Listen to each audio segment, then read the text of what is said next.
Welcome, ladies and gentlemen, to something very, very different. Dan Malecki, firstly, welcome. Thank you, Paul. Lovely to be here. You've done a super job organising with Harness Breeders Victoria to have it on Trots Vision and, of course, Campbell's Comments, of which I'm learning more and more about.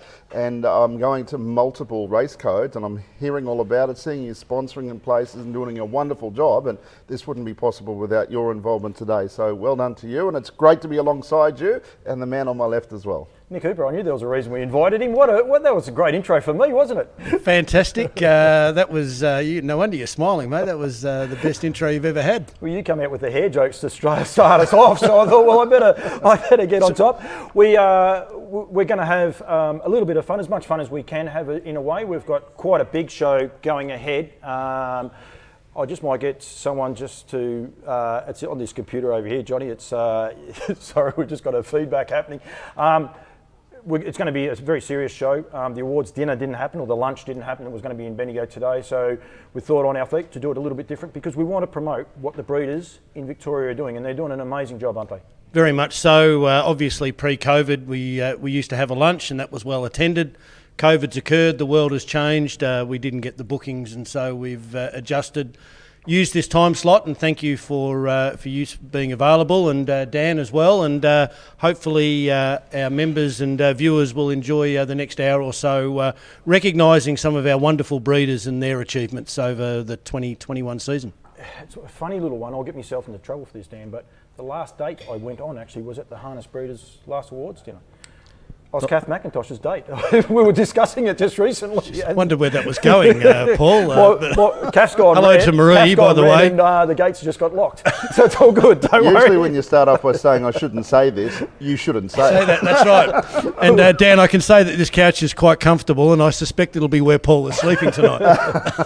We must give a big shout out as well to Hurley's as well for making themselves available here in Kyabram, because the weather wasn't going to be great. It is a beautiful day outside now, but the weather was a little bit unpredictable. So big shout out to Hurley's for looking after us here in Kyabram, which is it's terrific, isn't it, Dan? Yeah, look, this is a lovely spot. I could enjoy myself here. I've got to be professional, otherwise to be very comfortable to stick around for a little while. It's a lovely spot, and in a sense, if it's not the heart of the breeding industry, it's pretty close. It's one of the main ventricles to it, isn't it? Around this area, it's very much the life and the breath of harness racing and breeding. We've got a couple of guests that are going to be here as well. We've also got Brett Coffey's going to do some awards for us. We're going to get Kath McIntosh up in a second as well. But from the president of the Harness Breeders Victoria, Nick, I'll let you have a few words. Just very quickly, we do have a video. Dale Brown's done a video that will be at the end of the show, and we encourage everyone to watch towards the end. There's some great announcements going on there. But from the Harness Breeders Victoria president's point of view, Nick, how's everything travelling? Look, travelling well. I think obviously the big ticket item in recent times has been the stallion levy. We're obviously not pleased at all that that has been pushed through. As members will recall, last year we surveyed our members. We got over 90% of our members were against the levy. HRA have still pushed it through, notwithstanding that nationally the same sentiments were felt. I suppose we're now just going to have to see how that plays out. We're certainly very supportive of the Eureka race, and I think that's a very exciting addition. So, well done to HRA for getting that up and running, but for it to be partly funded by the stallion levy, we're very concerned about what impact that will have on breeding numbers and the breeding industry generally. So we'll just have to watch this space and see how that plays out.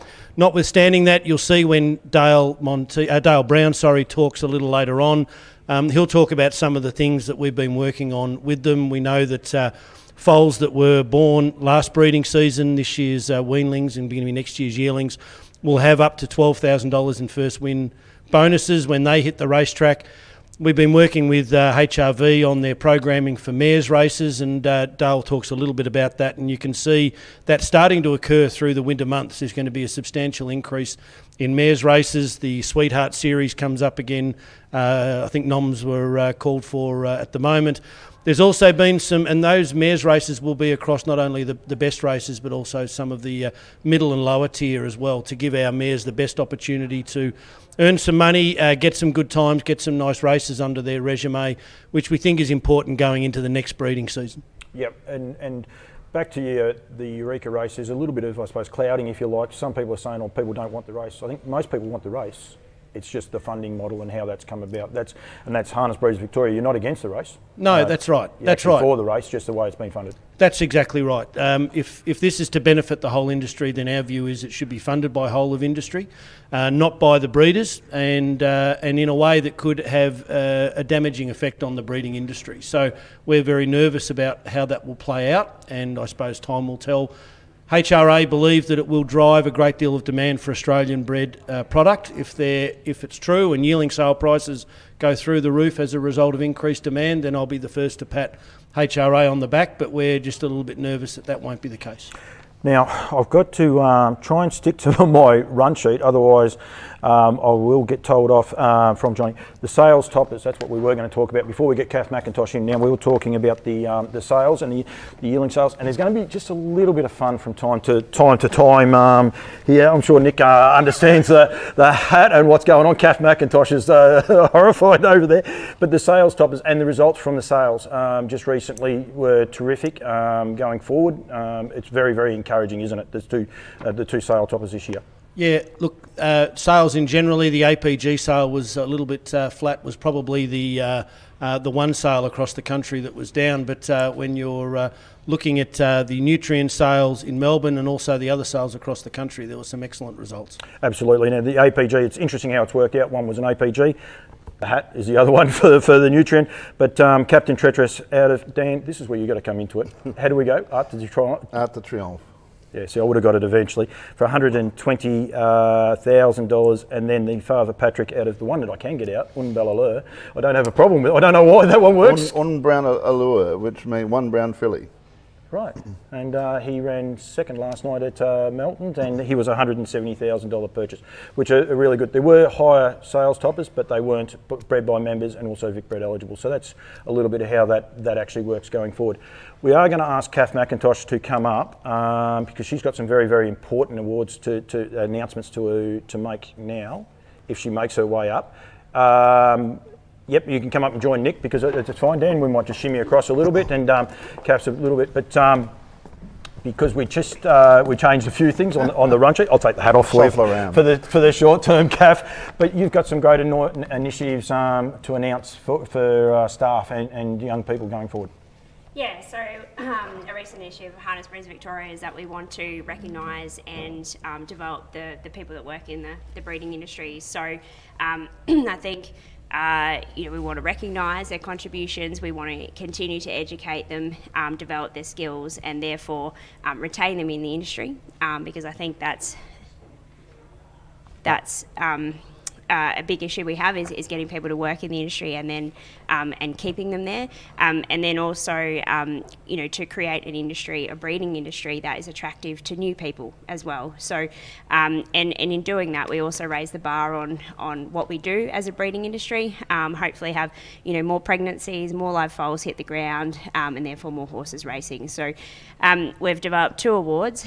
So one is the Harness Breeders Victoria, which is on the main program, Johnny just said, and it will come up as a thing. So, yep, so sorry. Yeah, so the Harness Breeders Victoria, it's the Helen Head Newcomer Award. So this is for people that are new into the breeding industry, been working in it for sort of less than 3 years, who have demonstrated, initiative, capacity to learn, and some early signs of some excellence in their area. So what we're going to do there is we're partnered with Woodland Stud, and they will have a all expenses 2-week trip to New Zealand, to Woodland Stud, to about this time of the year to work with their weanling preparation over there, and then they'll then get the experience at the weanling sales in New Zealand. It's a great time of year to have that sort of it's quieter for us, so that it's good for staff to go away, so we're not leaving the adjustment farms and the breeding centres without staff.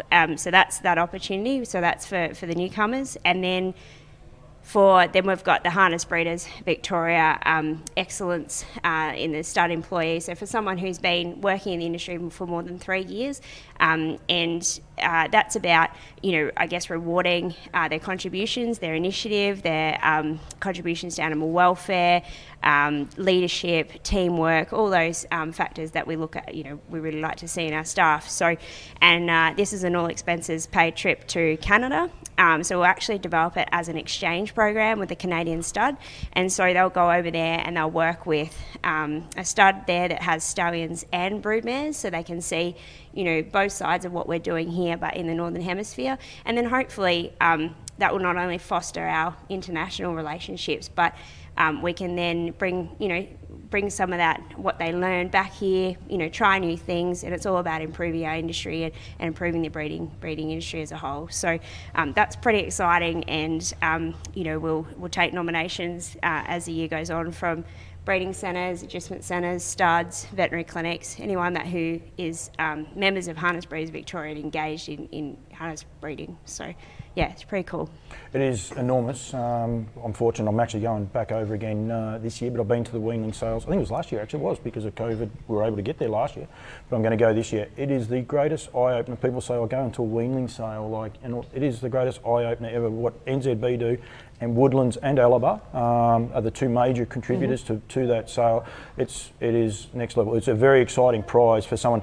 Woodlands Farm is just breathtaking. I don't know if you've been over there, Dan, at all, but it's just a breathtaking farm. Oh, anywhere in New Zealand is, to be quite truthful. But while you're there, you'll be able to kill a few birds with one stone, and that's the impressive part about New Zealand harness racing. I think you've got to branch out if you've never been there before, and to see how all facets work. And look, one area that I've been really impressed with over the last few years, we're all well aware of the improvement in the breeding and the stallions that we've seen, particularly in the last 10 years, 10 to 20 years, is quite phenomenal.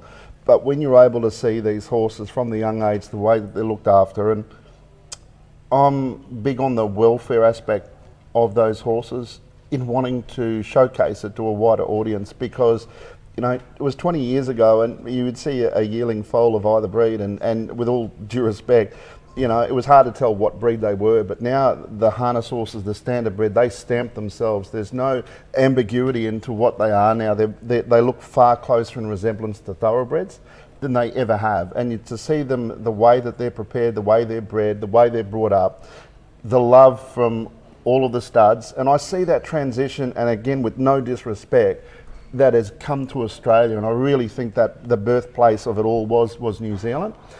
We just have to look at the bloodlines around the world and where a lot of them have emanated from, and where it's at now. It's probably the most professional level I've ever seen it, and I'm blown away, particularly at this year's sales and a lot of the places that I was able to go to. I'm talking about Victoria in this instance, how well prepared these yearlings were. I mean, every horse I saw go to the yearling sales this year, there wouldn't be one I would have thought that wouldn't run unto the old three. They all look so well prepared. I haven't seen that happen before, and New Zealand's a great way to showcase that with the offerings that you guys have got for people to go learn a little bit more about the industry in New Zealand. I think that's, you should get gold medals for that. It should have been around a long time ago. I think we've been a little bit behind the times, but we've caught up really quickly and we're in a good place. Yeah, and the reason why all those yearlings look the way they do at the sales are because of the people in the background doing the work. They're the ones that are breeding the mares, foaling them down, doing all the weaning and handling, getting them to the sales safely. So this is why we're trying to reward those people, and we need more people to come into the industry. So, and I guess organisations like HBV, we need to think about what the things that are to the benefit of the whole industry when we make decisions and choices, and I think this can only benefit the industry in an enormous way going forward. And that's one of the things I think as well, one of the other driving forces is you guys, HBV, what you've been able to achieve initially through COVID. Our association really started through COVID with the online seminars that were planned. You guys think on your feet. We've gone back to another online event here today, and the like. But you keep evolving. I know, Kath, you would love the lunch and the dinner, and I encourage people next year to book because it's a lot of fun. Like-minded people breeding, it's a lot of fun. You get a lot of great conversations. But you guys think on your feet. Couldn't happen this year, so we change it up and we do it a little bit differently. Some people are going to like it, some people won't, but at least we're going to be able to get the recognition for people Australia-wide, and that's what you guys are doing. You're leading the way. New South Wales and these people are trying to catch up, so I think hats off to you guys. The hat is off, Paul. It's got to come back on in a minute. Don't worry, Nick. I got more props. Don't you worry about that. So it's all good. I'm going to let both of you guys go. Myself and Dan will start. We're going to have a few guests come through, but we want to try and keep it light and active. And we've got some very good awards at the end of the day. So we'll let you two step out, and we're going to start off now. Dan, don't trip. It's a long step. Kath, just for people off air, Kath's worried about her high heels and that first step. It worries me watching her get down them, Dan. Yeah, I was more worried for Nick, to be quite truthful, but the taller you are, believe it or not, actually the harder it is going down a step like that. I think the shorter you are, you've got less to fall. He's got nothing to say back, Eve. He's walking away from us. Rightio, let's start. The Time Excellence. So the Time Excellence is proudly sponsored by Highgain, and we want to say a huge thank you to all the sponsors today. I will be going through them as we go. We had a couple of people that will be coming on as a video recorder, one. We have a couple that aren't. But the Time Excellence pins, these are awarded to all Vicbred eligible member horses that record a time for the trotters, better than 1:59, and for the paces, better than 1:56. So in total, there was 11 trotters last year that received it, and 99 paces, which is enormous, isn't it? Oh, it's extraordinary. It was just one off the ton. And these are new paces, of course. If they've reached that mark in the previous season, they're not included because That's they've right. already... This is the first time that they've actually recorded that. So yeah. First time. And to think of the marks, you know, you look at where the trotters are, 150... Well, We'll throw the trotters tile up there, yeah, and you can see them there. Pink Galars, Parisian Artiste, and then Chateaubriand at the 3. To think of the times, 10 years ago, that would have been 2 minutes, wouldn't it?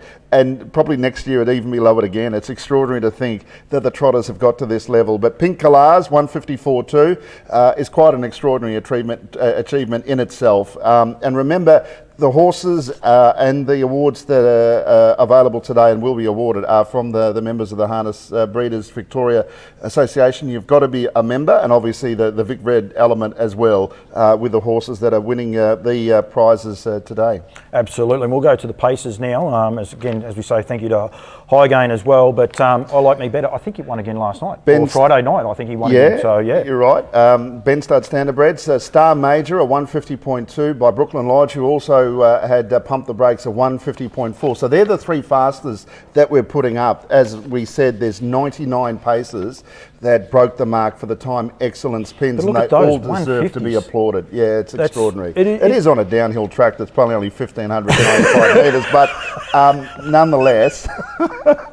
nonetheless, they're extraordinary achievements. The time, obviously, I'm just taking the Mickey out of that. But they're all significant achievements. 99 paces went inside the threshold mark this season, 11 trotters, and all of them are deserving. Well, they're going to get a pin for their award, so they're going to get applauded for it because they're going to get awarded a Time Excellence pin. And to see all the people that were eligible for it, go to the Harness Breeders hbv.org.au website. Johnny's got it up there now. He's done a great job. And when you go to that website there, you'll be able to see them. That will go live, and all these awards and the nomination, the final awards will all be live on the website once this show concludes. Desiree's working feverishly there behind the scenes, punching these out. But once we conclude today's show, we'll go to there. The next category we've done that one, Dan, just because I throw you out of order. I told you I was organised, but it's going to be out of order again. Put the hat back on and get myself. I got to ask the please explain question here. Just if others are a bit like me thinking what the heck's going on, can I offer that very famous quote, please explain what that's about? That was sponsored by Nutrien. So Nutrien sponsor one of these categories, and also Trots Vision sponsor the other one. So when I was actually in Tamworth, I was given the hat by Mark Barton in a roundabout way. I actually went and purchased it, put it on his tab, and said he can fix it up. And I said to Nick that we've got to do this show very sensibly and very seriously. Nick suggested just a touch of lightheartedness. So I wear a few hats, so I just thought, well, I'll just throw this one out and just relax it a little bit. That is a good point. And then look, to be truthful, it's not a bad hat. I think I got it on backwards. That's the saddest part. I actually think I put it on backwards this one time. That's okay. We won't worry about that. And I'm serious. We have to watch that Nick doesn't walk out with his hat, but that is a story for another day. So we won't go there at all. Group 1 performers in Australia. These are all Vicbred eligible horses and members bred horses who won a Group 1 race in Australia across the season of 2021 will be awarded a plaque for their achievements. And as I said, this is proudly brought to you by Nutrien. And there's some ripping names there in this list, Dan. It's incredible, isn't it? It's like the who's who, isn't it? There's a list of 19. A couple of your favourites. Oh, I think if I had to pick 19, that'd pretty much all be in there. So they're on screen now in alphabetical order from top of the page. Act now. His achievements were extraordinary, weren't they? He was in the zone in the second half of the year. Elder Baron Zeus from the trotting standard, the Philly Bengals, who we saw come back recently, better than last season. Catch a Wave, who won that APG Gold Bullion final last night. Encipher's been an outstanding filly. Great to see Idyllic back the other day. Irish Black Label, what a magnificent type she's going to be at stud. You know, if I can predict the future there, she could be something else. Just a bit touchy. You got to be careful about some of the things you say. Just Hope, who won again last night. Ladies in Red, who went down fighting against Tough Tilly, who's at the bottom of the page. Lightning Dan, Lochinvar Art, I know we miss him, but he's not far away. Maori Law, what a fantastic comeback from Maori Law after what he's been through. Mr. Ray and his achievements in the early part of his career. Moments like these, I'm so glad that a filly, a mare, gets on the page like that, who had to chase home the likes of Ladies in Red and Tough Tilly right throughout her career, but she got a Group 1 glory in Queensland and thoroughly deserved it. That's the picture there on the side too, yeah. Yeah, Pat's Beach Storm, Pink Galars, what a wonderful little horse. It gives everyone hope when you see horses like a Ladies in Red and a Pink Galars. And I've said before, if there was 100 magnificent looking yearlings in a paddock, they would have been the last two that were picked rightfully. And it just shows you, and it gives everyone hope that breeds a horse that mightn't be, you know, to the size and the weight that you want them to be or expect that they should be. To get those sorts of horses, it gives everyone hope that just because they look a little bit tiny doesn't mean their heart's not bigger than the ones. The old saying is they can look like Tarzan but run like Jane, but it doesn't mean there's much anymore. That gets said about me a lot. So especially with this the hat on. Very quickly, favourite horse you like calling out of all of those? Because I know there's a couple that you've got a real soft spot for. It's tough. I would obviously have to say Ladies in Red. I shouldn't say obviously because that'd be unfair to everything else, but Pink Galars has been pretty extraordinary. Obviously Lochinvar Art. The balance of the best and also my favourite, but I think they represent everybody's favourite. We're talking breeding today, and if you had to aspire to breed a horse, they're the horses that you'd want to breed. Yep. The other part of that is buying that horse that someone has bred at the yearling sales. And I think any horse that was on that page of 19, you would be, well, that's what you're in the industry for, aren't you? We all dream.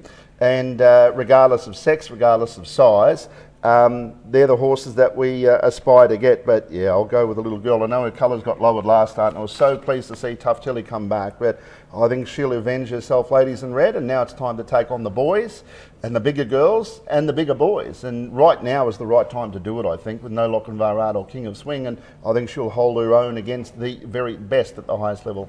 We might be talking about her a little bit later on. Now, hat off, because the next section, the Vicbred Group 1 Trophies, is sponsored by Trots Vision. We are streaming live to Trots Vision. Hasn't it grown? Isn't it going enormous, Trots Vision, in the direction that it's heading? It is. I'd like to have seen a little bit more done. I still think that there's plenty of room. The talk has been for a 24/7 channel, and there hasn't been a lot of new shows or implementation, and that's why it was great to have the opportunity to provide this today, because that's what it's there for. It's there for the industry, and you know, I'm putting my hand up to have a little bit more to do with it going into the future, because the people who watch Trots Vision love this industry. I mean, there are so many, and I can say it on this channel, that don't even watch Sky Channel on a Saturday night. They're happy to watch the 30-second delay of Trots Vision right through the night. Yep. And what was most important to me was to highlight the horses. The implementation of Rob Alber, the Victoria Hunters Racing Club, who initially were putting in the money to sponsor a camera in that parade ring so we could showcase the horses, because that's what I'm about. The heroes are the horses. So we need to showcase those horses, and I want to see more of that. Yeah, definitely, and we will going forward. The Vicbred Group 1 Trophies, as I said, sponsored by Trots Vision. This is all Vicbred eligible member bred horses that won a Vicbred Group 1 across the season of 2021. Honolulu Bay, Ladies in Red. I'm out of order, actually. We'll go the other way. Aldebaran Misty, Central Otago, Fancy, Honolulu Bay, Ladies in Red, Majida, Parisian Artiste, and Perfect Polly, who is there pictured. Some ripping names again there, isn't there, Dan? Oh, there is. There's a few common denominators through some of them as well, but they're outstanding performances, outstanding achievements. And again, I get back to everyone's dream. If we're breeding horses in Victoria, that's the type of race that we want to win, the Vicbred. I've mentioned many times, it's the most important racing race for the industry is this particular race. No, very, very true.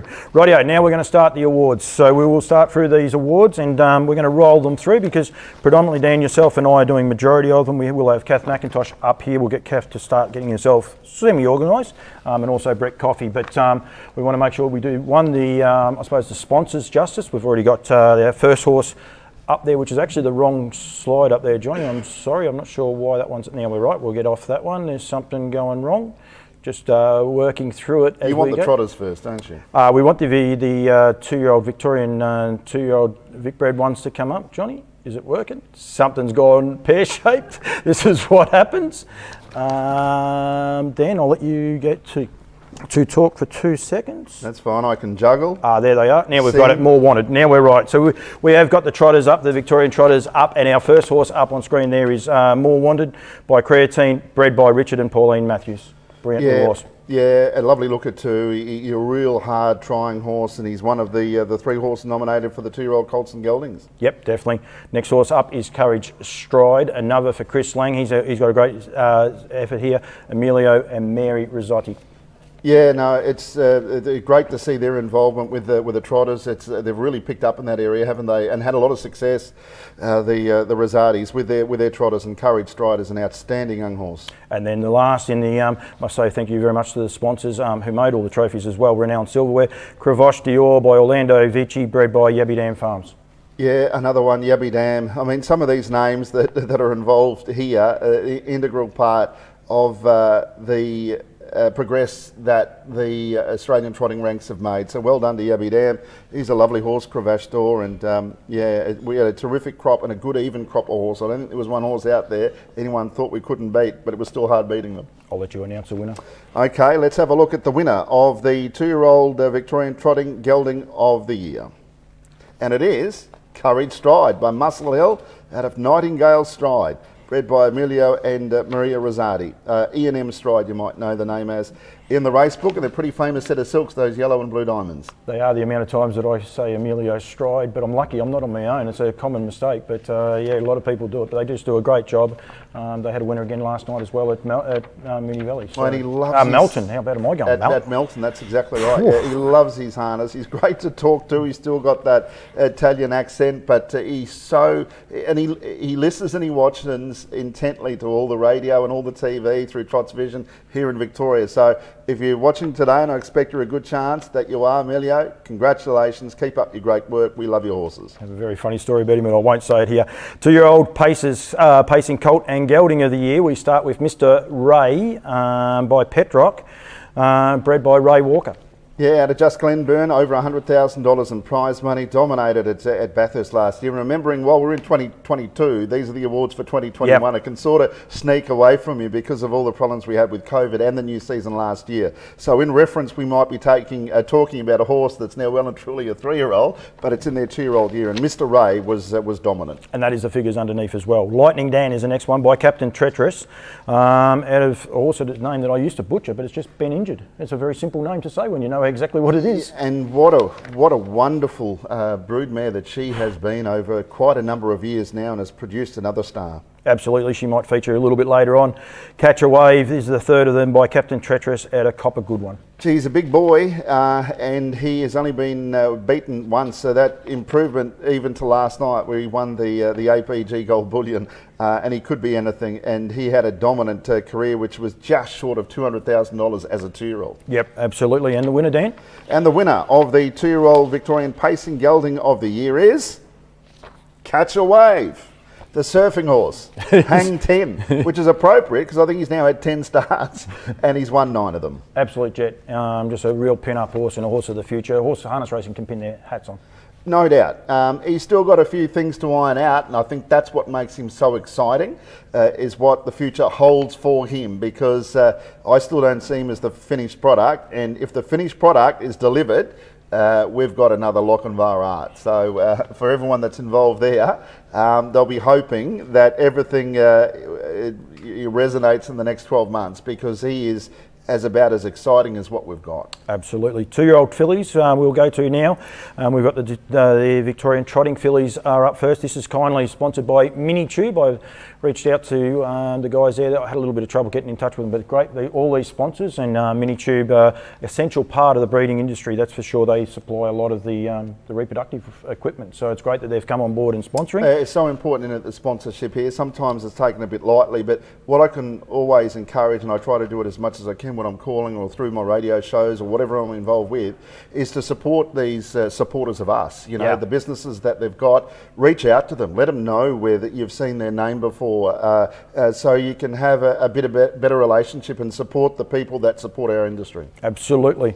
First for the 2-year-old trotting fillies is Aldebaran Misty, daughter of Sky Valley, bred by Aldebaran Park. Yeah, it won't be the first Aldebaran Lodge. Aldebaran Lodge horse that we'll see on the screen through the course of this afternoon. Aldebaran Misty, part of a really good crop of young horses that Jeff Webster has as well, and she was able to make pretty much all of the feature races as a 2-year-old. Absolutely. The second one is Aldebaran Vera, a daughter of Trixton. Another most consistent with 8 times finishing in the placings out of Kai Valley, Aldebaran, also from Aldebaran Lodge, bred by Aldebaran Lodge. And the third is Just a Bit Touchy, which is a dicey little name when you think about it a little bit, but another daughter of Father Patrick. And she lived up to her name throughout a fair bit of her career, but she is outstanding. Won 4 races, $77,000 out of Gypsy Flair, bred by Blanche and Dean Poole. Absolutely. And the winner of the 2-year-old trotting filly of the year is? The winner is, I feel like I need an envelope, but effectively it's on the screen, isn't it? The winner is Just a Bit Touchy. The Father Patrick Gypsy Flair being a daughter of Sky Valley. So there's quite a bit of influence from all across the world there, bred by Rhiannon Park, Blanche and Dean. Do a great job. First time I got to have a real chat to Blanche was through the one of the sales early this year, and I was so impressed with the horses that they brought to the sales. You know, they had a lot of horses as well. Do a mighty job. When this horse sold at last year's nutrient sale, I interviewed Blanche and Dean later on. The joy on their face afterwards, I was so ecstatic about where she was going, the price they got. They really do. They do love it. They may be here in the audience, so we might be waxing on a little bit, but that's okay. We won't worry about that. We'll bring that up in a little bit. 2-year-old Victorian pacing fillies of the year now, again sponsored by Mini Tube. In Cypher, daughter of Captain Treacherous, isn't he featuring in a little bit today for Tyson Link? Yeah, certainly is. Bred out of our Cavort. I mean, look at that bankroll. I just did. Wow, $278,000. It's about half of what you've been making in the last 6 months. Outstanding filly. Just Hope, who did her owners, Lauriston Bloodstock, proud again last night, taking on the Emma Stewart juggernaut and beating them. Yeah, I think they're so used to, in a way, the Lauriston horses being trained by Emma Stewart, but they're not. And we've seen their success extend right throughout the eastern states this year, and Just Hope's an amazing filly. She's had multiple Group 1 success. In fact, her first Group 1 was at her 3rd career start in the Gold Tiara last year, and she's gone on to be one of the best in her age group without a doubt. Absolutely. And then Irish Black Label, a little mare that I know you've got a soft spot for. I still love that win at Geelong for the Egertatler. It's just one of those ones that sticks out in my mind. It was sensational, wasn't it? I mean, she has won 4 of her 7 as a 2-year-old, but it's the type. Sometimes you're lured by the type of horse that they are, and she was a standout. And I just expect that she'll even blossom further as she gets older. She is something to behold, Irish Black Label. I think going forward, for not just from the racing, but with the breeding that's behind her and the future that she may well have there as well. Absolutely. And over to you, Neil. And the winner is Cypher, bred by Tyson Link. A daughter by Captain Treacherous out of our Cavort, a Falcon Sealster mare, the 2021 Victorian 2-year-old pacing filly of the year, thanks to the Harness Breeders Victoria Awards. And she had it was a very competitive bunch of 2-year-old fillies, and she came out on top most of the time. We say about taking on the Emma Stewart juggernaut, if you like, taking on the Lauriston Park juggernaut. Well done to Tyson. Yeah. And he also, I believe, hasn't been experiencing the best of health lately, so well done to Tyson sitting over there in South Australia, and he'll be tuned in, I know that for sure. So it's a big effort for a South Australian breeder to contribute to Harness Breeders Victoria as well. That's a great sign. My word. And of course, wherever you're situated, I think this is where you want to be winning those races as well, in the big races, and she was able to do that. So well done to Tyson, the whole team. A great filly. We now go to the 3-year-old or 3-year-old colts and geldings, and this is proudly sponsored by APG. Terrific to see the way the sales have been going. I mean, both sales companies really brought something to the table this year, and some sales prices up. So it's great to have APG on board. Oh, absolutely. And we saw that showcase with the races. We're at Melton last night, and the prize money that was on offer. And you look at the race, that the 2-year-old colts and geldings race, and I just felt like it was an opportunity for names that you hadn't seen compete at that level before, or for that sort of prize money. So that was heartwarming to see, a very positive result. And well done to Mark Delray and the team, Delray National, winning the 2-year-old colts and geldings, because they support harness racing through their Delray National Food Group and supporting the Hunter Cup, and they're very proud sponsors. So well done to them. APG. They supply plenty of food too when we go to Melton. Most of the meals are done by them, well, so I'm it's actually really good. Working. Oh no, I don't. Time, I never do. I always get to eat it. That's the other part that I get. Not only am I making millions, I get to eat all the good food. See? So, right, back to where we should be. 3-year-old trotting colts and geldings. First nomination is Parisian Artiste for Yabby Dam Farms. Yeah, by Love You out of Schleck. Winner. It's a terrific record, isn't it? 8 from 18 as a 3-year-old, bred by Yabby Dam Farms. Elder Baron Zeus is our second horse, a son of Muscle Hill. Out of a place just once in his 12 starts, very good horse, had explosive speed for a young trotter, and as the name suggests, bred by Elder Baron Lodge. And another for Yabby Dam Farms in Central Otago is the third of our nominations, and another son of Love You. And most consistent as well, to get in the money 7 times of 10, a lot of them in feature races. Out of that line, very famous line, the Something About Maori line and the Pine Chip line by Love You. And the winner, Dan? The winner is Elder Baron Zeus by Muscle Hill out of Zoya Boko, bred by Duncan McPherson, OAM, and his Elder Baron Lodge. And I know he's pretty proud of Elder Baron Zeus and where he can get to in the next stage of his career. Myself and Marie were trying to work out how you say the broodmare's name. Zoya Boko. I presume no one's told me any different. Right. Okay. I was in all sorts of trouble, which is no one would find that hard to believe. That's for sure. Victorian 3-year-old Victorian pacing colt of the year. Our first nomination is Pat's Beach Storm. Yeah, Pat's Beach Storm by Some Beach Somewhere out of Terissa T. Terrific bankroll of 164,000 in the money, 8 out of 12, but was competing in all the feature races. He had a terrific season. And bred by Peter and Craig Judd. Act Now, another Some Beach Somewhere, bred by Bruce and Vicky Edwards. Yeah, out of Molly's Ideal, $342,000. He had a period there where he just clicked. Yep. He went from good horse to outstanding horse, and he dominated right through the latter part of last year. And then Nuratak Prince is the third of the nominations, another for Bruce and Vicky Edwards. Durham Park, terrific to see so many quality horses here. Yeah, absolutely, and to get to the $100,000 mark as well, competing in a lot of good races. That's a terrific bankroll, isn't it? And he's also a very good horse that we'll see a lot more of. Absolutely, and Dan, the winner? The winner is Act Now by Some Beach Somewhere out of Molly's Ideal, bred by Bruce and Vicky Edward of Durham Park. Well done to them. They've bred a seriously good horse that, look, I'm sure we'll see him compete at the highest level, Grand Circuit class. Absolutely, and his run the other night at Menangle getting beat was just astronomical, sitting in the deaf and doing all the work. It was just brilliant to see, so well done to them. And a big thank you very much to APG for their continued support of both Harness Breeders Victoria and harness racing in general. Yeah, and they had a terrific night last night, just the smiles on all the people's faces. They weren't just the winners, they were the place getters as well. I mean, terrific prize money to go around, and they do a wonderful job. We'll ask Dr. Kath McIntosh from Lower Long Farms to make her way up here. She was a bit worried.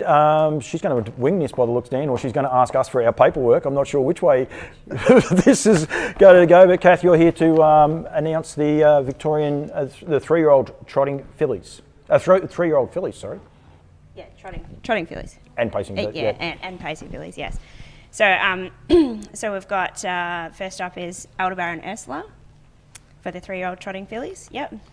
Oh, well, proud of you, Dan. You're right. Yeah, well, she's terrific and very consistent filly, wasn't she? 62,000, bred by Elder Baron Lodge. As the name suggests, there will be one day we'll get thrown because there'll be an Elder Baron horse that comes up and someone will throw a spanner in the works and it wouldn't have been bred by Elder Baron Lodge. And it'll catch us all by surprise. I'm waiting for the Elder Baron, but that's another story. We'll keep moving, Kath. I'm waiting for a pacer. So next nominee is Fancy. Yeah, by Quaker Jet. Look at that bankroll, 93,000. It's got that safely kept line, so it's got that pacing line, which we saw La Cucaracha pretty much led that way, being by safely kept, but out of Speedy Naomi and bred by Pat Driscoll of Yabbydam Farms. And the last nominee, bred by Blanche and Dean Paul, Bangles. Bangles, yeah. She, it wasn't a lot of her, was she? Tiny, but she's come back. She was sensational, winning first up. So it's great to see these younger horses, and as they mature, get better. And she's a bit of a star there. She's only won the 2 feature races, but she's even better than that record suggests. That photo's brilliant. I love the look on James Herbertson's face. He's like, damn it, she's going past. You can just physically see it, and it's, of course, a horse here from Kyabram as well. But sorry, Kath, back to you. And now, Kath, would you like to announce the winner? Yes, I would. So, as Long Farms are very proud to announce the winner of the 3-year-old Victorian Trotting Filly of the Year is Fancy. By Quaker Jet out of Speedy Naomi, bred by Yabbydam Farms. Congratulations to the team with Fancy taking out the Victorian 3-year-old Trotting Filly of the Year. Yabbydam Farms doing a great job too with introducing international blood.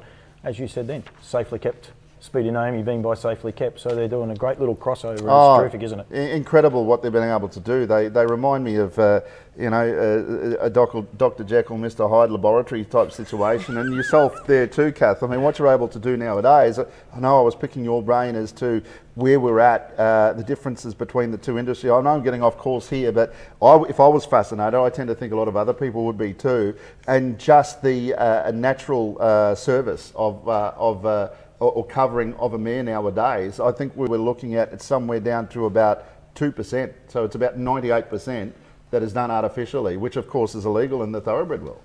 Yeah, we're chalk and cheese when it comes to the thoroughbreds in terms of the artificial breeding, and I think we're very fortunate to have the artificial breeding because it gives us the ability to have diversity in our genetics.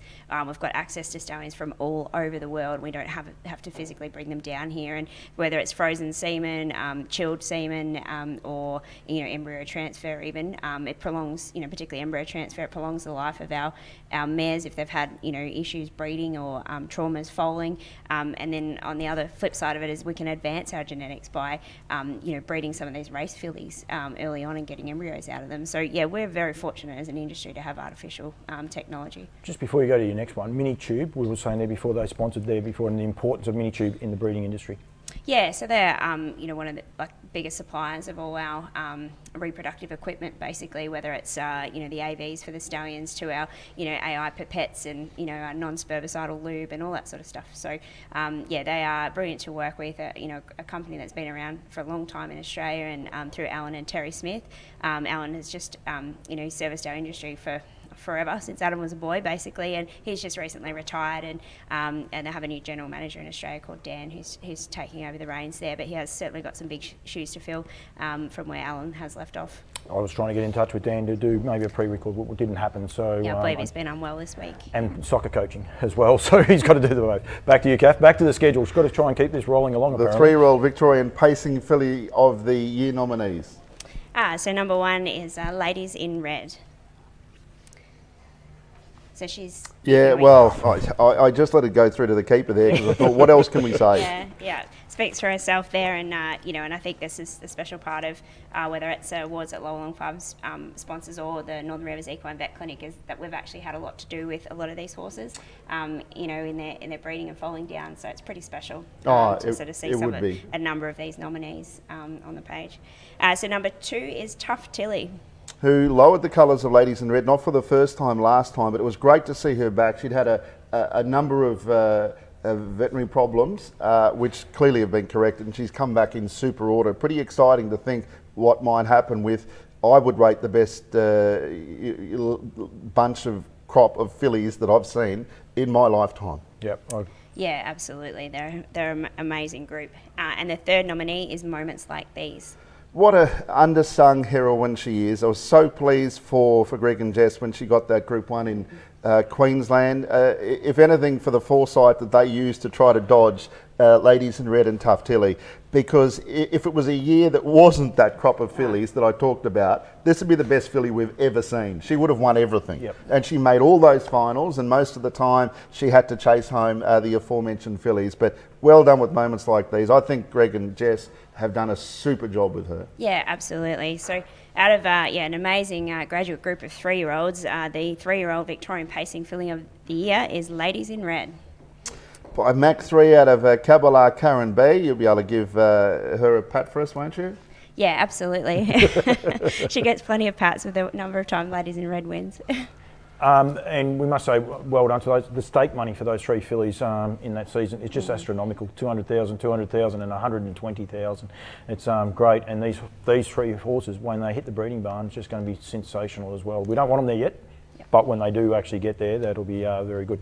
Yeah, the quality of our brood mares going forward is incredible. Don't you run away with my run sheet.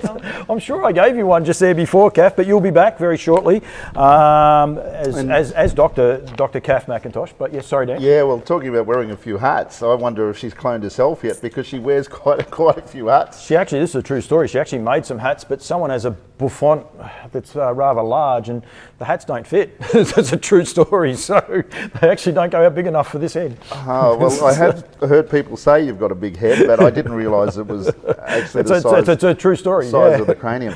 Ladies in Red's big wins included the Breeders' Crown 3-year-old Pacing Fillies final, the Victorian Oaks, Prendergast Memorial Oaks, the 3-year-old Argent Classic, and she dominated the season and a worthy winner within that with that category of any other year, the runner-up and the 3rd horse would be worthy winners, wouldn't they? Yeah, definitely. That's right. And there'd be other horses running 4ths and 5ths that haven't actually managed to get the pointy end simply because they're chasing these quality fillies all the time. It's just it's terrific, the depth.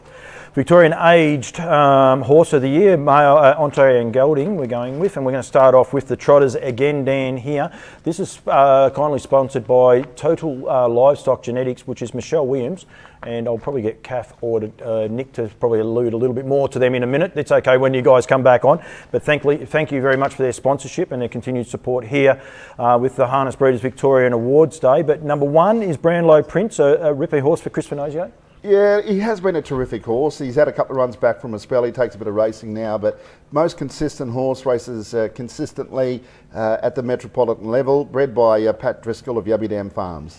Mari Law, he's just been a revelation last season, bred by Frederick Cruz. Yeah, incredible. You know, where he's come from. He's an aged a horse and bred by Fred Cruz. He's had an up and down career, but most of it, the down, has simply been because of injuries. Yeah. If he'd able to stay sound. And well done to the Broslins too in the preparation of this horse. They've got quite a history with the Inter-Dominion. Richard having trained and driven a previous winner in New Zealand, but the way they had this horse looking, he just looked fantastic. You had to compliment everyone involved. I love seeing older horses look like they want to be there. And that horse was presented so well before he went to Sydney. He just looked so well. He looked so well loved and so taken care of, and he wanted to be a part of racing. And I think that's really important, something that we can never write off, that the horses are enjoying themselves or highlight it. And he looked that way. It was no shock to see him go on and take the big race in Sydney. And the 3rd horse, another bred by Pat Driscoll and Yabby Dam Farms, is Just Believe, who again, he done a terrific job last year. Yeah, I've got a lot of time for Just Believe and the team, Mick Hughes, and he provided a lot of thrills. He's up against the big boys nowadays, and another Yabby Dam Farms bred star trotter. Yep, definitely. And the winner, Dan? And the winner is, it is Maori Law. Great to see the Victorian Age Trotting Entire of the Year. And sometimes you can forget when they're getting on a little bit and they've had a few problems that they still remain an entire. It's pretty important. If it wasn't, we'd be talking with much higher voices. Funny feeling he might be gelded though. I'm not sure. Well, it's entire and gelded. Oh, it was, sorry. So I think he might be gelded. So he's had the cruelest operation, so it's okay. Oh, no wonder he did have a high voice then when I did speak to him. The Victorian. I just saw entire, I didn't see gelding. Maybe it's a name that I prefer not to see. You would try and block it out. Try and block it out. The Victorian Age Pacing Horse of the Year, and some 3 very worthy nominations for this. This is terrific. In this day and age, really, they could nearly correct it, couldn't they? In this day and age, what they're able to do in the veterinary department. Look, I'm not ruling it out at not being possible in the next few years anyway. Thank goodness it's not you and Nick Hooper chairing this show, because it would go very, very pear-shaped, that's for sure. Number 1 is Lochinvar Art, superstar horse bred by Daniel Cordino, winner of 381,000. This seems like it was too long ago since we saw this horse at his best, but this was the season we did. Just dominating the year by Modern Art out of Ponder in Paris, bred by Daniel Cordina, just a star. I mean, he got to that level where he was simply unbeatable, and he would go down in a year where Ladies in Red was there. If I had to pick the most 5 popular horses that I can recall in my time, they would both make it. Yep. Yeah, which is huge, isn't it? Ladies in Red and Lochinvar Art. Yeah. General Dodge, this horse gets a cult following, and a third horse here by Courage Under Fire out of She's a Keeper. Yeah, incredible. Alabar Bloodstock that bred this horse, and what could he have been if he was just sound? And there was just lots of little niggles. It wasn't one issue. There were multiple issues that kept him off the scene. Such an exciting horse, and the brief few times we got to see him, we just wished he'd stay sound, because he could have been anything and taken a big race, a Group 1 race. He had that level of ability. And another name that I can get my tongue twisted around from time to time, but I won't this time, is Honolulu Bay, bred by Lauriston Bloodstock. Building up a terrific record, 9 out of 14, you know, bred to be in the purple by Some Beat Somewhere out of National Gallery, and another star from the Lauriston Bloodstock. Equine, I was going to say factory is not quite the right word to use, but what they're able to produce is quite extraordinary. He's a beautiful, fluent pacer. He's very quick, and he's very exciting. Oh, absolutely. And Dan, the winner. And the winner is Lochinvar Art. If you're in that category, and you know, you've earned your silver and your bronze medal there, because it's hard for Lochinvar Art to be topped. Well done to Daniel Cordina. What a thrill.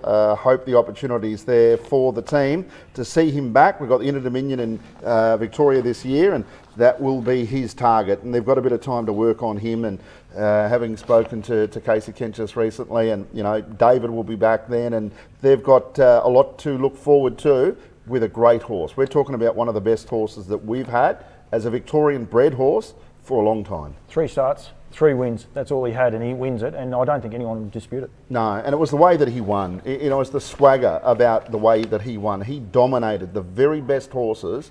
He made them look like they were Group 2 horses. Absolutely. We'll ask Dr. Kath McIntosh from Northern Rivers Equine now to make her way back up to the stage as we get to the next part of today's show. This is the aged mares, both for the trotters and for the fillies, and she still didn't bring back that bit of paperwork appropriate, again.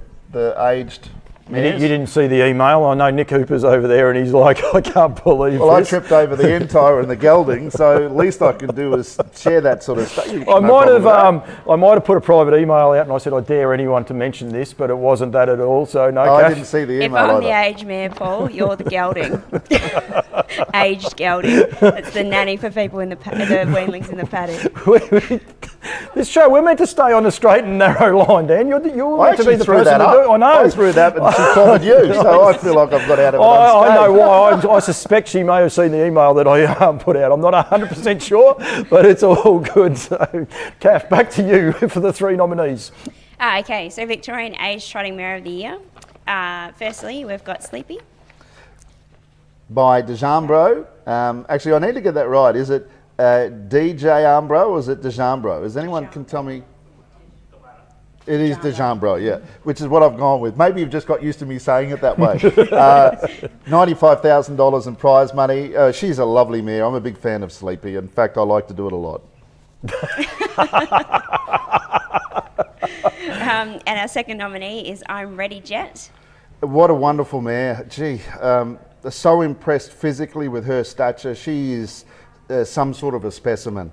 And she's proven that on the track even beyond this year. 79,000 from 4 wins, and she's even gone to another level since that year. But in 2021, bred by Yabby Dam Farms, I'm Ready Jet was a star.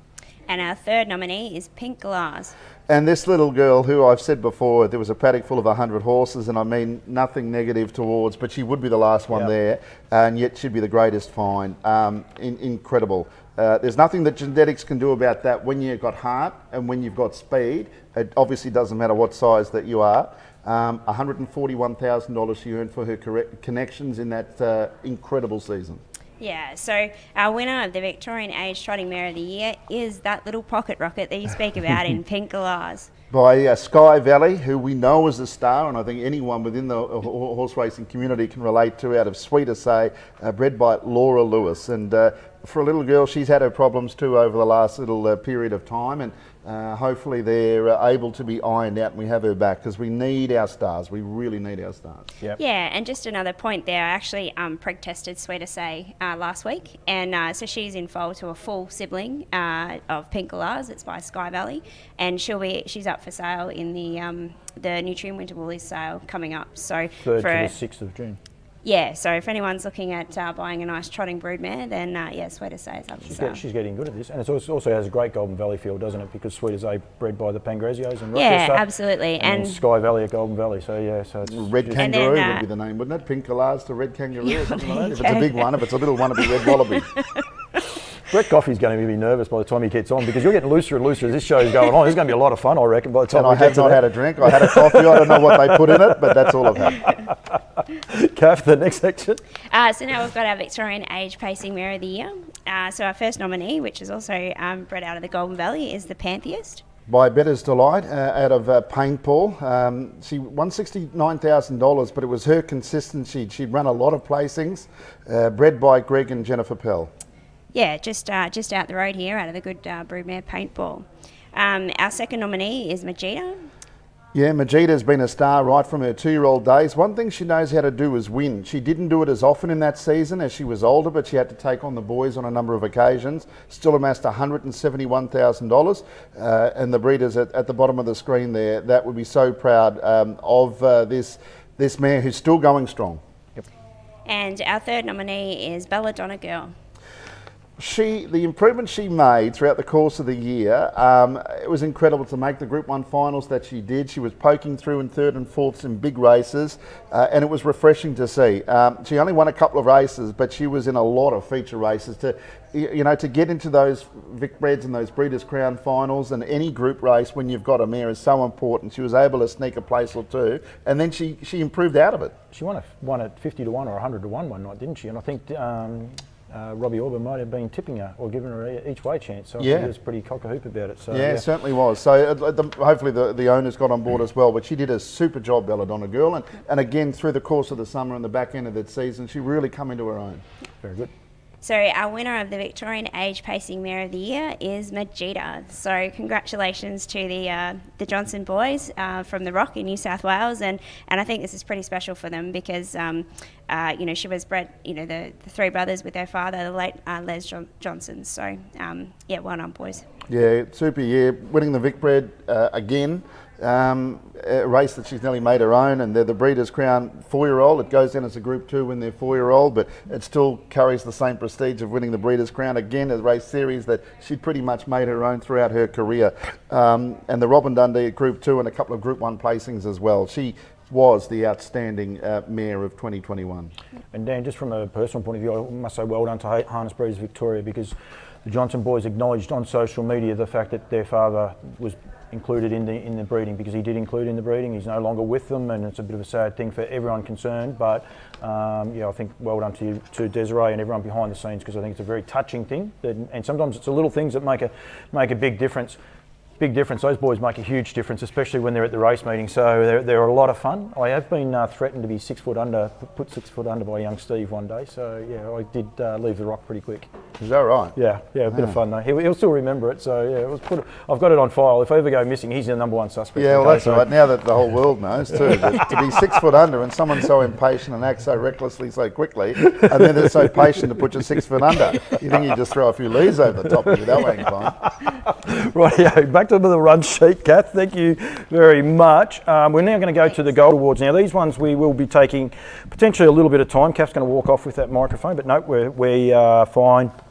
We're going to move over to the Gold Awards, and as I said, these are a little bit more prestigious. We're going to ask Brett Coffey to make his way up to the stage area. Firstly, Brett, thanks very much for joining us, and your active role in Harness Breeders Victoria for a start.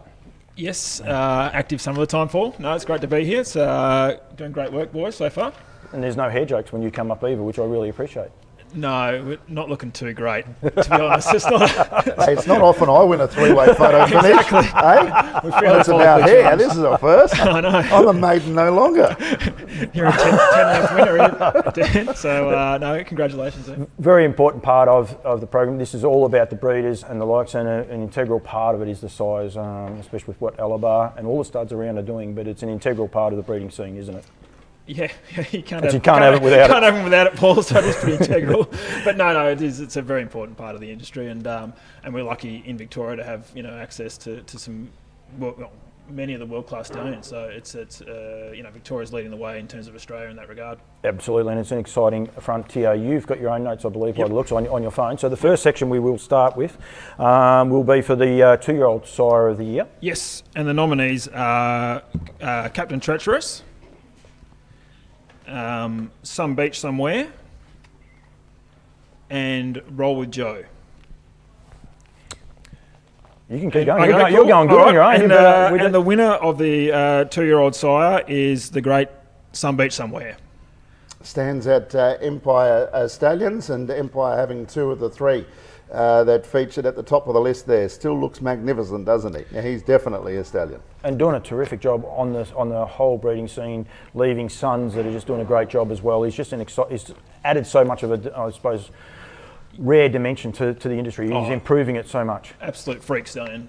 Just was a freak on the racetrack and in the breeding shed as well. It doesn't always follow that that successfully, but he was just a tremendous stallion, and unfortunately, no longer with us. But he was just such a good horse. Yeah, it's incredible to think that some of those stallions aren't around for long enough. But one thing I do appreciate is a name like Some Beach Somewhere. It gives the opportunity for people, if they're not able to get overseas, particularly through that COVID period, geography-wise, they could learn a few lessons, because a lot of horses are named after beaches worldwide because of Some Beach Somewhere. Correct, So I think it was we found it somewhat learned through the sons and daughters of Some Beach Somewhere. Absolutely. Just incidentally there, Roll with Joe was second in that with 31%, and then Captain Treacherous was third at 29%. But just amazing stats that these horses are able to I can't get the word achieve. Thank you very much. I don't know why people put me up here. I can butcher the angle. I got no idea. You had about 4 Scots and Cokes we got up before we got up here, so The Victorian 3-year-old pacing sire of the year, Brett. And the nominees are Sports Rider, Captain Treacherous, and Some Beach Somewhere. And the winner of the HBV Victorian 3-year-old pacing sire of the year is the great Captain Treacherous. Well done, Empire Stallions. A son of Some Beach Somewhere. So. As son of Some Beach Somewhere, incredible that line that we're going to see go on for some time. Absolutely. And it was so important too that we're able to get those sort of horses. They're highly in demand at the moment. Absolutely, and you look at some of his best performers last year, of course, led by Tough Tilly. Just such a terrific mare that we got mentioned previously on the awards, but worth mentioning again. Just a tremendous horse. Now, hopefully, we've got David James on the phone. David, Yes. can you hear us? Yep, you do. I can hear you. We might just get it turned up just a little bit if we can, just so we can hear it. But congratulations, that's a big thrill. Taking out both of the male award, the 2-year-old Pacers Awards, 2 and 3-year-old Pacing Awards. It's a great thrill for Empire Stud. Yeah, it sure is, and there are other ones I understand too in the racing categories. The terrific results. This is just wonderful. I want to say one thing to start with. I want to thank HBV and especially Desiree Pettit for all of the organization and the work he does. These awards are they take a lot of organizing. Desiree does a wonderful job, and thanks to her. Now the other thing I'd like to say, Paul, is that I want to thank Brigitte Jablonski at Hanover Shoe Farms in Pennsylvania. She's the vice president of operations, and she's the syndicate manager for all stallions, including Captain Treacherous and Some Beach Somewhere.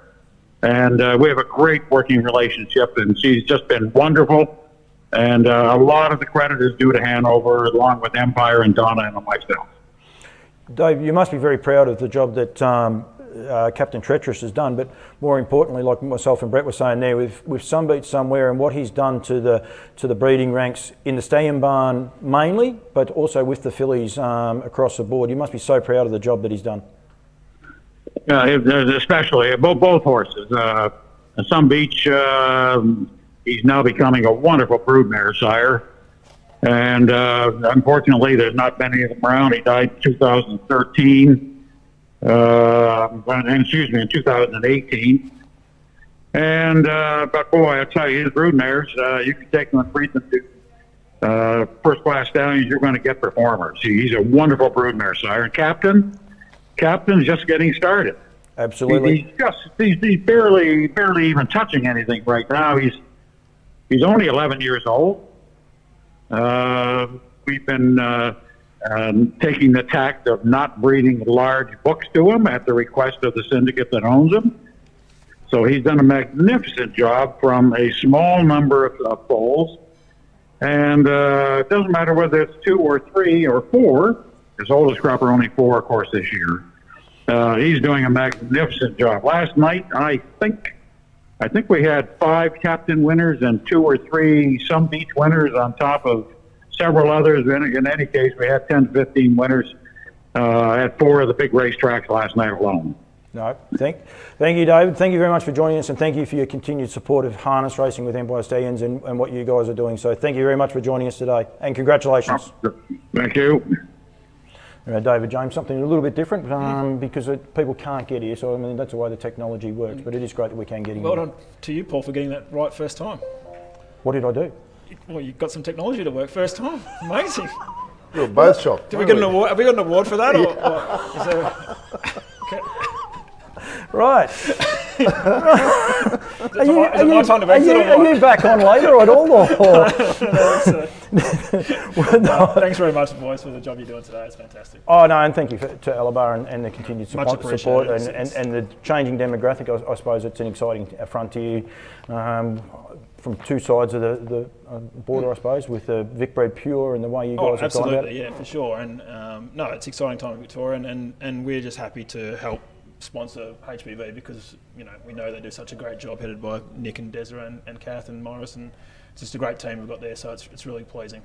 Oh, very good. Excellent. You can go now. I don't want to. We might get Nick in a little bit.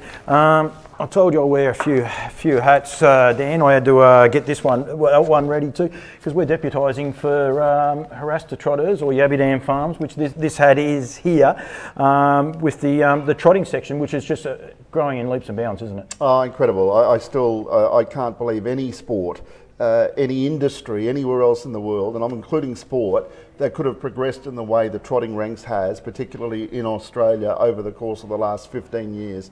It is extraordinary. And we've got our next award. It's for the 2-year-old trotting sire of the year. Absolutely, and the 3 nominees are Love You is our first one. Oh, I like you too. It's a long story. My panel operator, I actually might have been mentioning Love You to him too, and he wasn't sure where this conversation was going last night as well. Kinvan Avenger, also, which incidentally is the son of Love You. And Sebastian K is the third of the nominees. Now, Dan, just before we go too far with this one here, I want to make, I suppose, a special note to Nyota Farms, who are no longer breeding. Ken unfortunately passed away because Jan has left. But 2 of these horses, Kinvan Avenger and Sebastian K, were both actually standing at Nyota the season where all these was achieved. So it's a great fillet, and there's a photo there of them on screen. It's just terrific that a small stud can mess with the big boys, if you like. And well, the proof is with the horses that have been nominated for this award, and they've been doing it regularly as well. And yeah, sadly missed, did a wonderful job, and I think that legacy will live on for quite a while. Absolutely, and I'll let you throw to the winner. Okay, the winner of the 2-year-old trotting sire, Harness Breeders Victoria 2021. Love you, Paul. I love you too, Dan. This is. Do you reckon someone's going to cut that up and use it on something? I'm sure they will. What an enormous job this horse has done for the breeding industry. He's just done a terrific job there. That's 26 foals, 11 winners. He had won both Group 1s at Menangle last week as well. So he's just done a terrific job and really stamping his foot, plus leading sires as well. And it's a name of a horse that if you are breeding and particularly naming horses, you can have a bit of fun with. You know, there are some that you find really challenging, but with Love You, depending on whether you've had one Chardonnay or 10, you know, it opens up a whole new spectrum for horse names. It does indeed. We now go to the Victorian 3-year-old trotting sire of the year, and this is just going to keep going. I can see it now. The nominees, our first nominee is again that horse, Dan. It is Love You, Paul. In fact, next time will come up on the screen. It'll have Paul at the end of it. I've said it that many times. Look, a striking horse too, and a lot of the progeny that he produces too, they are striking. And I say that and mean that because I've seen a lot of them at the racetrack. If someone can point out, someone will, one that not striking, I'd like to see it because he really stamps his horses. Your contemporary, Lockie McIntosh, if they're a Chestnut and a Love You, he tips them on top. That's all he sees. Once he sees one on the racetrack, he doesn't care about their manners. He just has a real soft spot, real love spot for them. And it's good to see that Chestnut influence. I reckon that for a while there was more roans than there was Chestnuts in harness racing. You know, in the gallops, they're far more common. They're still not as common as your bays and your browns, and I reckon there's even more blacks in harness racing than Chestnut. But you might see 1 to 2 a meeting if you're lucky, but they do stand out. And as I said, he stamps them. They're not all going to be Chestnuts, but the ones that I know that are, they're pretty special. Oh, absolutely. Sky Valley is the second of these nominations for Aldebaran Park, and then the third is Used to Me, another at Harasta Trotters or Yevy Dame Farms. Yeah, really. Look, come up with some really nice trotters here. I'm glad to see that he makes the top 3. Yeah, absolutely. And Dan, the winner. And the winner is Used to Me. Well, that's fantastic that he's been able to win with 24 foals, 16 starters and 7 winners. It's a terrific record with a strike rate of just over 29%, Paul. Oh, absolutely. And what a job he's doing. He trifected the race the other day at Yarra Glen. Yeah. He also, that horse has come back out and won another race since then as well. He's just doing a great job. And I think I've got Louise Toolman on the phone from Harasta Trotters. Louise, are you there? Yep, I'm here. Firstly, hello. How's Ballarat? Ballarat would be nice and cold and wet today, wouldn't it? No, it's beautiful and sunny as per most days here. Congratulations, Louise, on taking out both of the sires. It's a little bit like Empire, taking out the 2-year-old and 3-year-old with Love You, but I'm sure a sentimental favourite. Myself and Dan were just saying there about Used to Me and the job that he's been able to achieve from probably a lower base, if you like, than Love You. Yeah, look, he's only had a small amount of foals born per year. I think the year that he's won that with Don't Care being his Group 1 winner from that crop, and also She Sails won a Group 3 race as well. So, you know, from 23 live foals, I think he had 15 raced with about 12 winners. So, yeah, pretty phenomenal results really for a stallion that hasn't really had many foals on the ground as yet. And the diversity that he offers to the breeding barns, Harasta Trotters and you guys do with frozen semen, with horses on site. You had Classic Connection last year. You've got a little bit for everyone with Harasta Trotters, haven't you?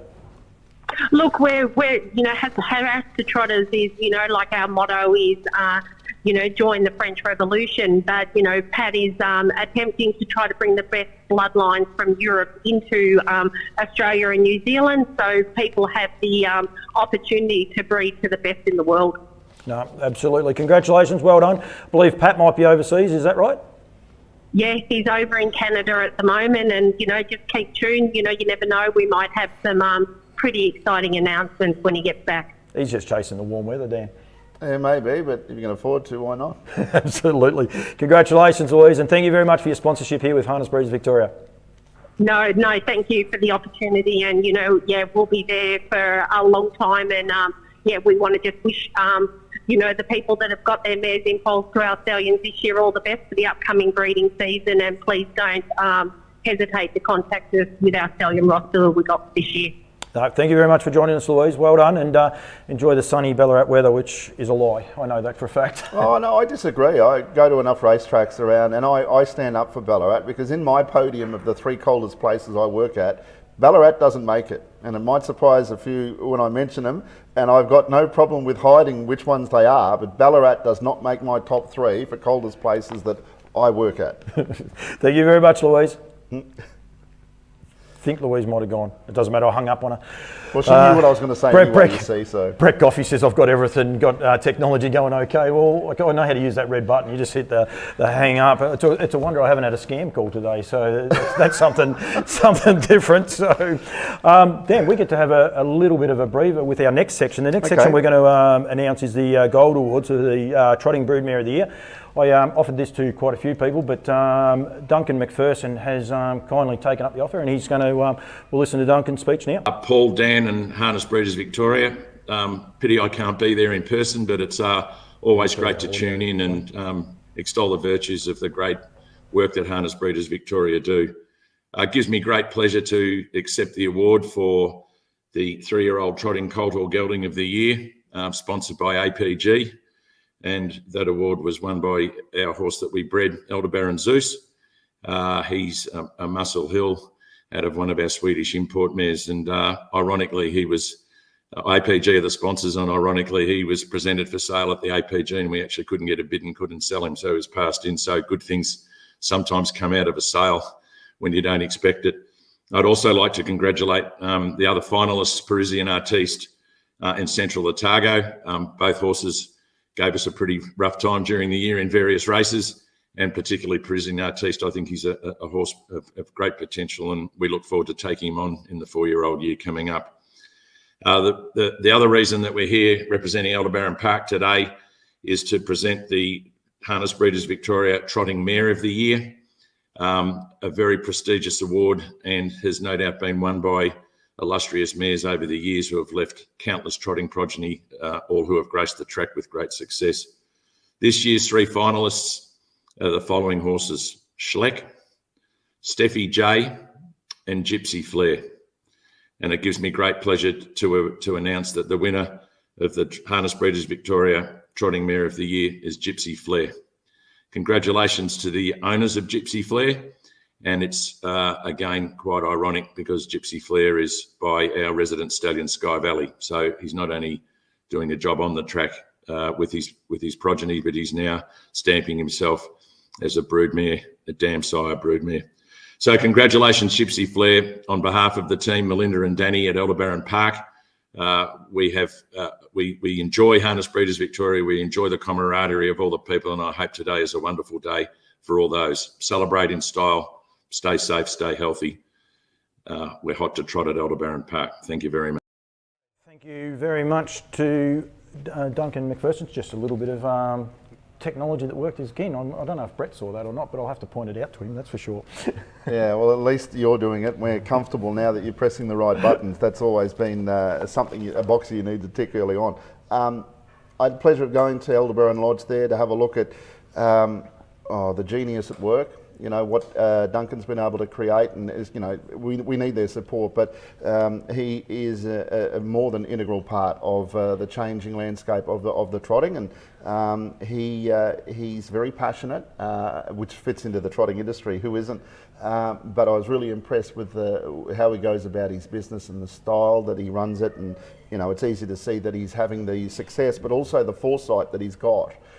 Looking ahead, you know, I can really appreciate someone when they're looking a decade ahead, and that's what he's had to do with the importation of the stallions and the mares that he's been able to get over a period of time. So, and as his sponsorship, he throws the money back in as well, just like Abby Dam do, and it's very important. In fact, most of the sponsors in harness racing are invested in one way, shape or form. It's very simple to say that you know, people that have changed the landscape with the trotters, and you look at Pat and you look at Duncan McPherson, you have a look at the landscape now.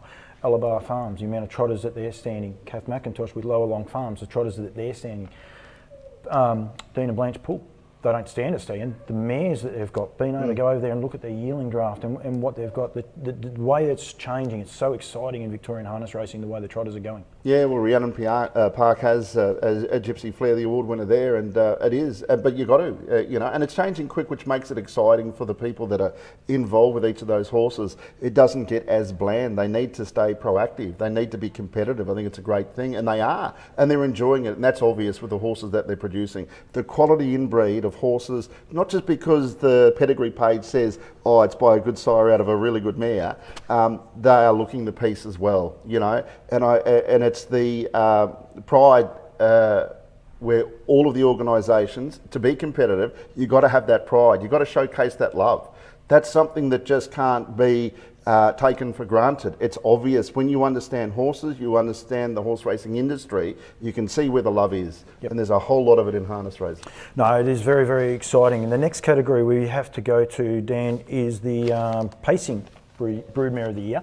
Now, I don't have as many notes for this one because we weren't doing this, but at the last minute, unfortunately, the judges haven't got here, but they are the main sponsors of this. And we've got the Butterfly down there, the success of Tough Tilly and that just recently. They're doing a terrific job for us, Benside Standardbreds. They are. Look, Tough Tilly is representing the EB Foundation through the connection with Craig and his daughter, Kendall, suffering from it earlier on in her life, and it's touched a lot of people. It's become, well known now. I mean, Tough Tilly's bankroll is quite significant, such that Kate Gath is now involved, being supported by EB. She's going to go and run the New York Marathon. You and I should go and run it with her. Well, you roll, take the cab, I suppose. I can be the coach. But just to get there. But the foundation it was initiated in America. It was actually initiated by Eddie Vedder and his wife. And Eddie's people would know him as the lead singer of Pearl Jam.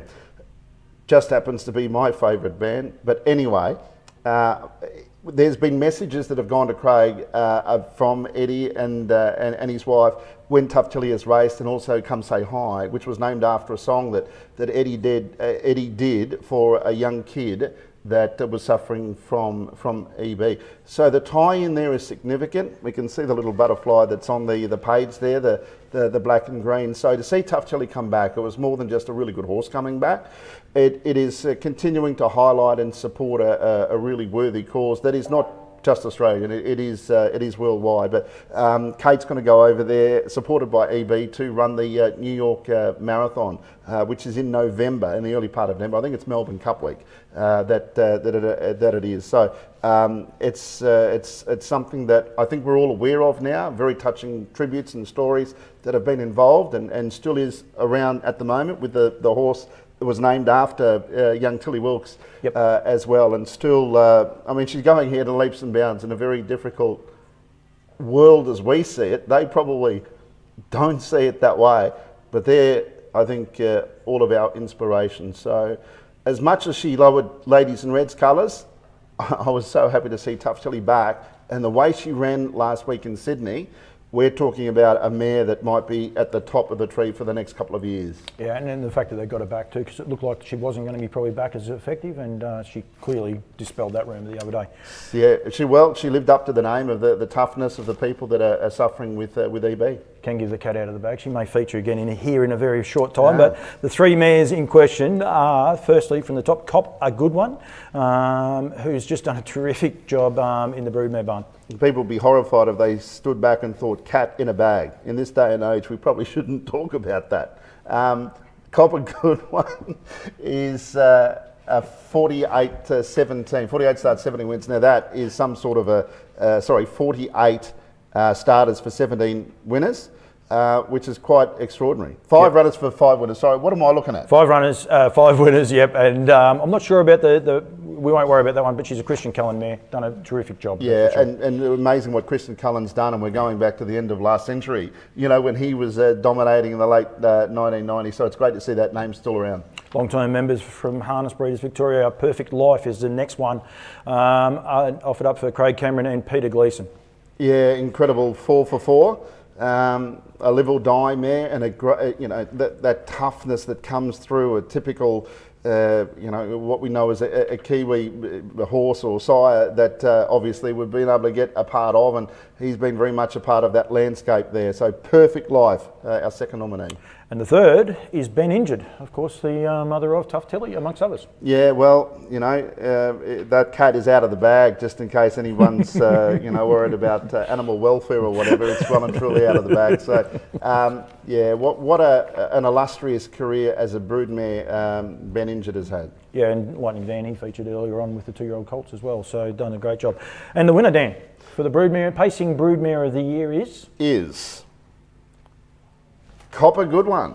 Well, congratulations to the team from Ben Stud, Dam of Catch a Wave, Buckian, and Better cop a good one. Better cop a good one, which we're all hoping to do. Everyone that's not involved in those two horses, and of course we mentioned Catchaway back in fantastic form. But the Yambuckian that we know, he's a pretty serious horse in his own right. Well done to the team. Yeah, no, absolutely terrific to see that. And they were going to be here, but at the last minute, unfortunately, they pulled out. So it's unfortunate, but well done to them for sponsoring their own event that they won, which is actually funny because the Harasta Trotters did the same thing. So interesting way that it works out. But it's great that they give back to the industry.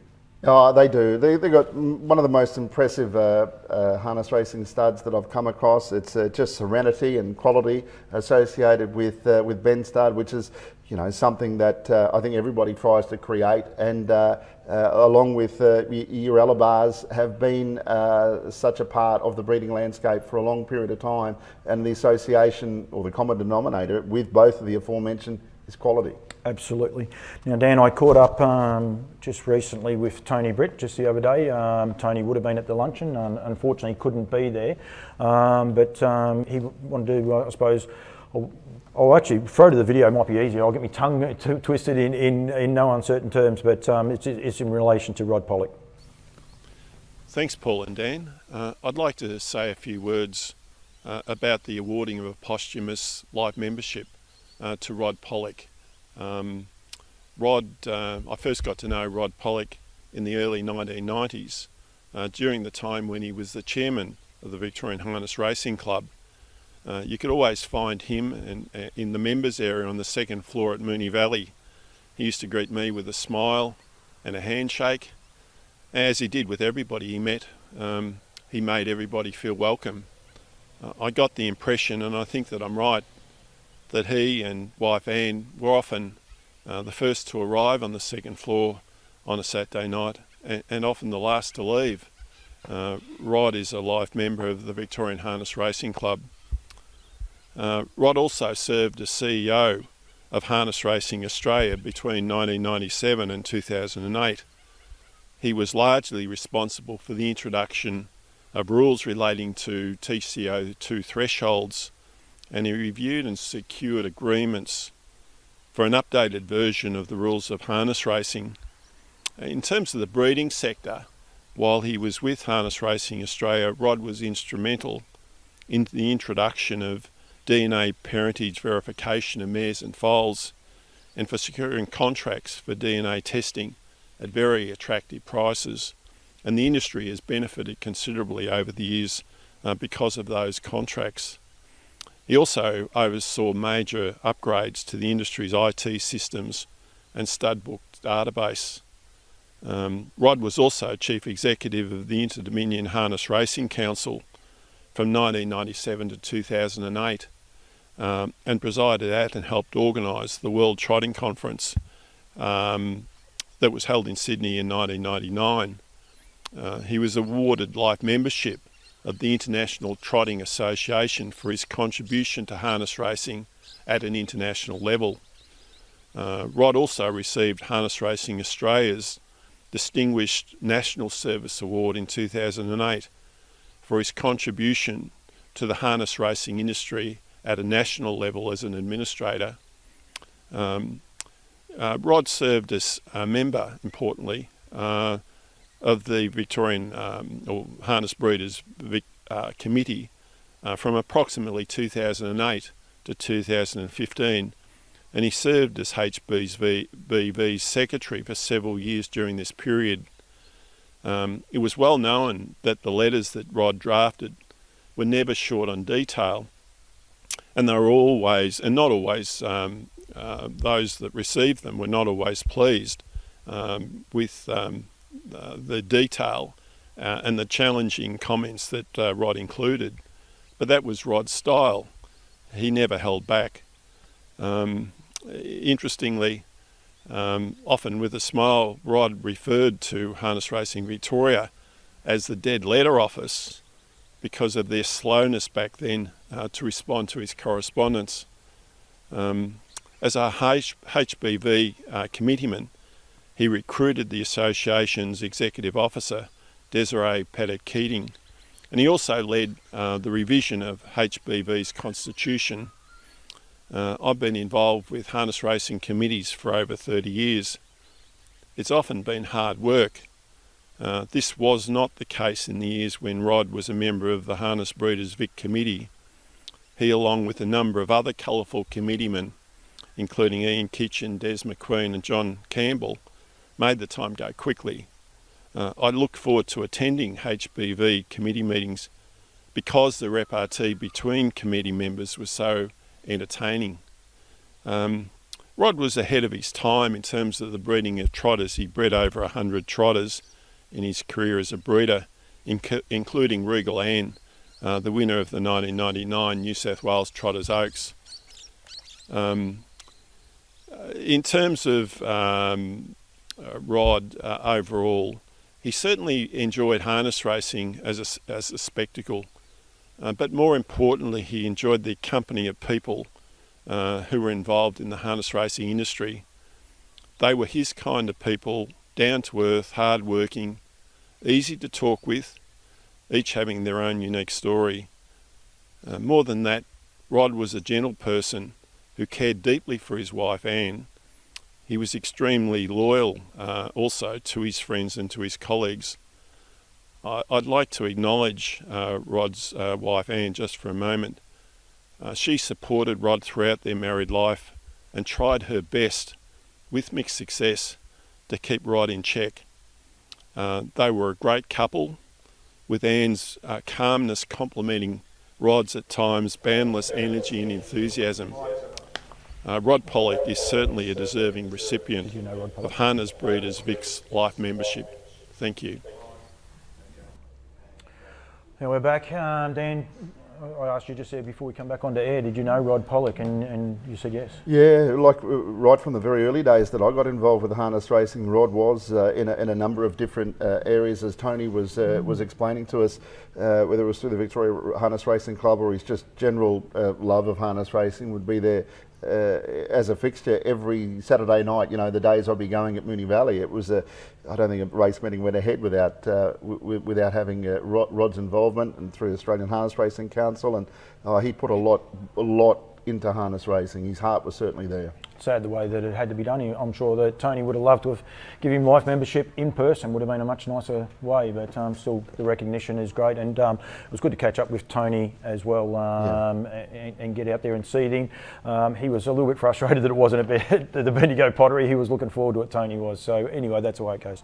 Yeah, no, it's great to be remembered. It's just as important for the family and his friends, whether posthumously is not the best case scenario, but we can still remember people that are not here, and he's absolutely deserving of being remembered and honoured in that way. We've got quite a few people watching us on Facebook, YouTube, and also on Trots Vision at thetrots.com.au. Please, we've still got plenty to go. We've got a very important announcement to come up in a second, but we also, don't forget, we've got Dale Brown's interview, and it's a must listen to at the end of today's show. It goes for about 15 minutes after the end of the show. So we want people, we've still got a couple more things to get through as well. So, and there'll be possibly a little bit of banter. I'm not sure, but we'll just see how we go. Very important part coming up now, and I'm going to hand over to Nick Hooper, the President of Harness Breeders Victoria, to make a pretty important announcement. Nick? Thanks, Paul. The Ian Daff Memorial Award is an award that's well sought after in the breeding industry. It basically goes to a person or persons who have been part of the breeding industry in Victoria for a long time, produced excellence over that long period of time. And we have 3 nominations for this year's award. And the first is Blanche and Dean Poole of Rhiannon Park, brought to you by Metro Printing, of course, who've been the long-time printers of the Stallion Guide for HBV.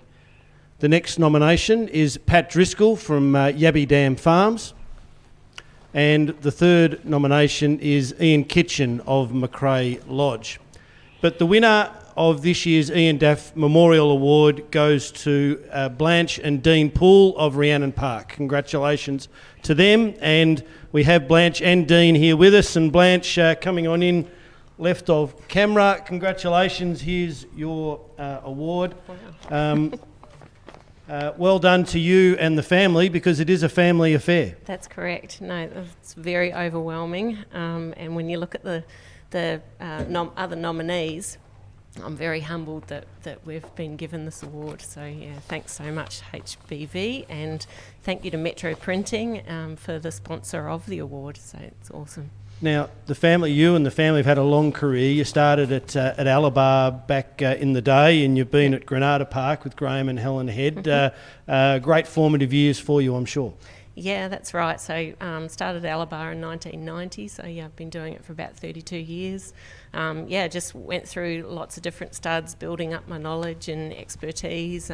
Got my AI certificate, went through and self-taught myself how to do ultrasound scanning. But yeah, it's been a long journey, but it's an enjoyable one, and happy to still be doing it.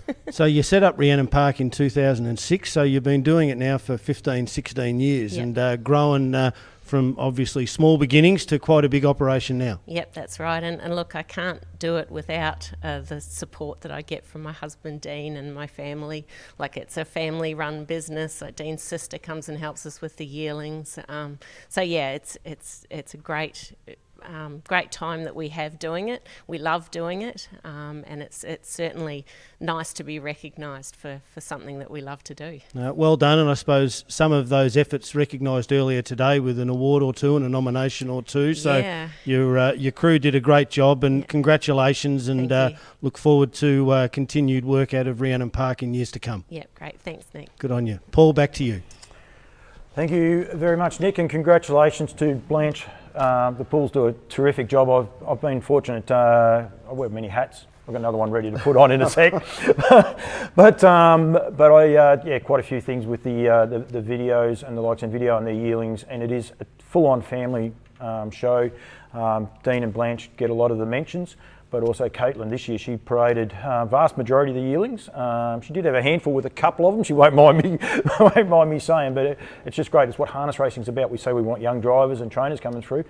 Caitlin coming through with the breeding is what we're about here today, and promoting the breeders. Oh, it is. It's great to see the family affair, and it was on show. And as I said, there's one thing you can notice about, and it's important when you're able to notice it, is the love. You know, and the love that I'm not just talking about from mum and dad to child and vice versa. I'm talking about the love within their work and what they're able to present. And I see that right across the board, but particularly noticed that with Rhiannon Park, with my sojourns towards the sales this year, and a very impressive job. And it surprises me. Actually, it doesn't surprise me at all that they're able to win this award. Truly deserving of it, and inspiring not just for them to springboard further with the horses that they're able to present and look after. When you think about it, it's not easy to do. The people that can do it and do it well, they're sometimes undersung, because there's a special quality in being able to do that, and they do that as good as anyone. And on today, for Harness Breeders Victoria 2021, they did it better than anyone else. And one of the, I suppose, Blanche won't mind me saying, quiet achievers at the background of their farm and the way it operates is her sister Lisa. She does a terrific job, gives up her time quite a lot, actually feeds you pretty well too, so well done to Lisa there in the background. Actually used to look after us at Maryborough a few times with the cakes and that she would bring in there too. COVID, that actually stopped that. Yeah, they were terrific, must say. Right, one more we have to do, and this one through my, I suppose, association. I was going to ask Kath, but she's a fair way away, association with Woodlands though. We have one more award to announce, although we don't get to announce the actual winner, Dan. Oh no, well, I've got the three nominations. This is a pretty prestigious award too. This is a pretty prestigious award. I'm just waiting for you to get your Travis Bickle mohair, the taxi driver, Robert De Niro, because that's about the only thing missing. Maybe for next time. The next time we do that, I want to see a mohawk, if you can do your Travis Bickle in person. Anyone that's seen the movie Taxi Driver will know exactly what I'm talking about. And you actually, he would wear it well. I encourage anyone, get a mohawk wig or whatever it is, and you can wear that next time as well. I could definitely do that. That is for sure. Okay, the three finalists. This is a very prestigious award. It's going to be announced when, Dan? It's going to be announced on Sunday, the 19th of June. These are the Horse of the Year awards. Harness Racing Victoria are running. It will be held at the Melbourne Showground, so it's only a month away. And this particular award for the Breeder of the Year will be announced that night. And now we have the three nominations for the Breeder of the Year. So our nominations for the 2021 Victorian Breeder of the Year is the Judd family through Ben Stud Standardbreds. Second of our nominations is, of course, Bruce and Vicky Edward of Durham Park. And then the third? Is Lauriston Park with Anne and Bill Anderson. So congratulations to our nominees through Benstead, Durham and Lauriston. And the winner of this award announced at the Horse of the Year Awards Night on Sunday the 19th of June, which is actually held at the showground. So it might bring back a few memories for some people that are going through the probably a lot more newer buildings than older buildings now, but it'll be a trip down memory lane for some that are going out there on that night, Sunday the 19th. It will be a lot of fun, and that we actually don't know. We had an embargo on who won and who didn't win, and we weren't sure who was able to win a lot of these awards. We don't know that one. We can't spill the beans because we actually don't know it. I would often do the voiceovers for the awards night right through the years. You can imagine I had the best knowledge of all the award winners, and even my wife would ask me, who won, and I honestly couldn't remember. It's sort of like having a bet when I have a call. You sort of remove yourself from. And legitimately, I read out a voiceover that everyone on the night is going to hear, and I've done it in some cases a week or two in advance, and I still chose not to remember. So you won't be getting any cat out of a large enclosed area out of me. Nick, we might ask you to come and join us, and if anyone else wants to come up, Kath's no, Brett's no. They don't want to come anywhere near us at all. Brett, Nick, did you want to wear the hat at all? I thought you might. Which way's the right? That's the right way. Make sure you put that on the right way. That's very, very good. We're getting the shake off from Kath already. Kevin Costner Yellowstone here, don't you reckon? You like that, won't Yellowstone, you? Wear that? Yes, very good show. We've had some great viewers because Mark Barton, he actually sent me a message, can't believe I put it on backwards, so that he's actually not only watching, he's noticing the way in which I put it on. Yep, no, it's been all good. What's that over there, Paul? I might just...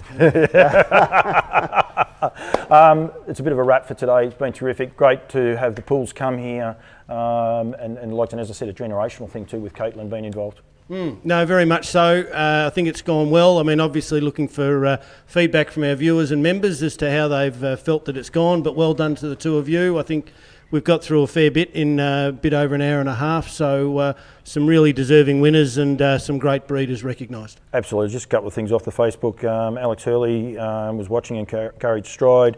Matthew Cooper, fantastic coverage, thank you very much. And Regan Clark was saying that it's sunny in Ballarat, which I don't believe that either. But a little bit of input, but just something different anyway. We want to acknowledge the breeders. It's important. The breeding industry is going very, very well, Nick, but we want to acknowledge the hard work that so many people are doing behind it. And it is a real family affair when you actually have a look at a lot of these winners. That's exactly right. There's been a good spread of people being recognised. It sets a standard for people to attain and also rewards those who've had some success. And also for anyone that is not involved, wanting to subscribe and get a membership, it's important to the future of harness racing, let alone Harness Breeders Victoria, and we encourage you to get involved. So how can people that aren't members at the moment, may have been previously, but haven't been before, how do they go about it? hbv.org.au is our website. The membership section is very easy to find and very easy to navigate. Desiree will have you signed up very easily and simply, so head to our website and it's very easy to do. We would always appreciate new members or old members rejoining because with your support we can be more effective in our role as a kindred body. And you don't have to be a breeder to join. No, that's you just have to have an interest in breeding. Yep. That's it. And if this has piqued your interest or re-piqued your interest, get involved again. Again, the website's got a lot of great information to show you how to get involved, and we would love to have more breeders joining the fold. I'm going to try not to get in trouble, Desiree. I believe everything is now live, like all the results are live on the website now as we speak, or will be today, shortly, okay? So it's not quite yet, I wasn't sure, but yeah, very shortly, so people will be able to go back and see the time earners, the pin winners, the whole lot, all the recap will be there, plus this whole show will be there as a video rewind that people can watch and see who wears the hat best, I suppose, Nick, if you like. Well, look, maybe we'll run a poll on the website and see where the answer lies, but... You are shameless. You're worse than me, you know that, don't you? Well, I bet you're my mentor, so I just follow your lead. As I said, Kath's gone. She's actually had to walk out now. That's got to turn into a GIF. If we can get a close-up shot of that, that's going to go around to everyone. A little head wobble there. That's right. We will get something going. Rightio. We are going to throw very shortly to the full interview with Dale Brown, but some really exciting announcements in that, Nick, and some real affirmation. Trots Vision, Dan, the way that it's going to, it's a must listen to this interview. Yeah, I mean, a lot of the information people will have heard in bits and pieces, various announcements, but there will be some new stuff, I'm sure, for people. But also just to have it all in the one neat little package, 15 minutes, sit back, grab a cup of tea or coffee and have a watch and a listen, because it does talk to where the sport is at and where it's heading. And one thing that Dale says is all the indices are trending upwards, so that's good to be looked forward to. Is there any possibility that the Harness Breeders Victoria could have more to do on Trots Vision in the future? Dan, there certainly could be, and we people would have watched Breed to Succeed in the past, and we're looking to bring that to Trots Vision. We're just working through that at the moment and trying to get all the sponsorships and the production sorted out. But that is our plan, to have more of the breeding content on Trots Vision. That's what it's there for, and HRV are right behind us. Yeah, it's exciting. A lot of exciting times. Thank you very much, Dan. Thank you very much, for making the trip. I know you had a great trip coming, but thank you very much for joining me today. Oh, look, my pleasure, Paul, and congratulations to you and your team and the setup that you do, because a lot of work goes into it. You've done it superbly, and I felt very comfortable being your left-hand man. You said you were my Robin Hood. That was until I put the cowboy hat on. Then you were like, no, I'm not saying that. No, you're Batman, I'm Robin today. So it was. I want to know who made Marion. Nick Cooper. Seriously, the president of Harness Breeders Victoria, thank you very much as well. Thank you very much for the phone call and allowing me to produce this and bring it out as well. No, well done, and I'm sure all the members appreciate your efforts. So, and thank you for watching. For those who've tuned in, any words that I've butchered, I apologise. And we'll throw now to the interview with Dale Brown. And thank you very much for everyone. And you'll be able to watch this in its entirety, as I said, at hbv.org.au. So we'll throw to Dale's interview now. And thank you very much, guys. Hi everybody, Dale Brown here from Harness Racing Victoria. Great to join you at the IRT Victorian Breeders Awards. Firstly, let me congratulate all the winners from the awards, and I hope you've had a wonderful time in this virtual environment. Sorry we can't get together in person, but thought I'd be able to give you an update from headquarters as to the progression of the HRV Trots 24 strategy and how we're progressing, and also to look back and some of the things we've achieved over the last couple of years since 2019. Firstly, as part of the strategy Trots 24, let me touch on ownership and lifelong enjoyment. It's a central part of our Trots 24 strategy, and part of that is stake money. And since 2019, we've made some significant investment in stake money for the industry. And you'll remember that in 2019, the financial position of Harness Racing Victoria wasn't all that strong. We were experiencing the punter walking away from wagering on the sport. Breeding was heading south, our numbers and our indices across participation were negative. But since then, we've had a turnaround. And since then, since 2019 in particular, in that first year where we experienced COVID from 2020 to 2021, we saw the increase of $7,000 races from 4.5. We decreased our $4,500 races and were able to inject an extra 1.7 million into the stakes paid out to participants. And then last year announced another $1.5 million increase to base stakes, with 43% of $7,000 races getting a lift to either $8,000, $9,000 or $10,000 races. That was really important because it gave the industry, the people who turn up day in, day out, that lift in that middle part of our prize money pool, which is very, very important. We also committed $100,000 to the Trotting Country Cups, and that's very important because some of those Trotting Country Cups had such a disparity between the pacing cups that they needed a lift, because we know the strength of our trotting ranks and how that's continuing to grow and be a very important part of our ecosystem. The owners' room has progressed. We have draft drawings of the owners' room for the Melbourne venue, which is an exciting part of our infrastructure build in conjunction with the Victorian Harness Racing Club. And the development of that room will be a terrific initiative and place for owners, not just to celebrate wins of their horses, but also to gather together at race meetings in one area designated for owners and VHRC members. We're also working on a number of ownership strategies to increase enjoyment and the ownership experience, and a group has come back together under Tori Glenister to come together with industry ideas about how we can improve the ownership experience as we move forward. In the important area of breeding and training, I've seen the recent completion of the upgrades to the Charlton Training Centre, which is now full, and that is driving our race participation in fields in our local area of Charlton, which is down to Swan Hill, across to Cobram, up to Mildura, which is already a strong area in itself. But those training facilities are very, very important. We know that from the Charlton Harness Racing Club experience, this helps drive people in an area and underpins our race fields. It's also part of our longer term strategy, and we're seeing the start of the Shepparton Training Centre, which should be completed late in 2022.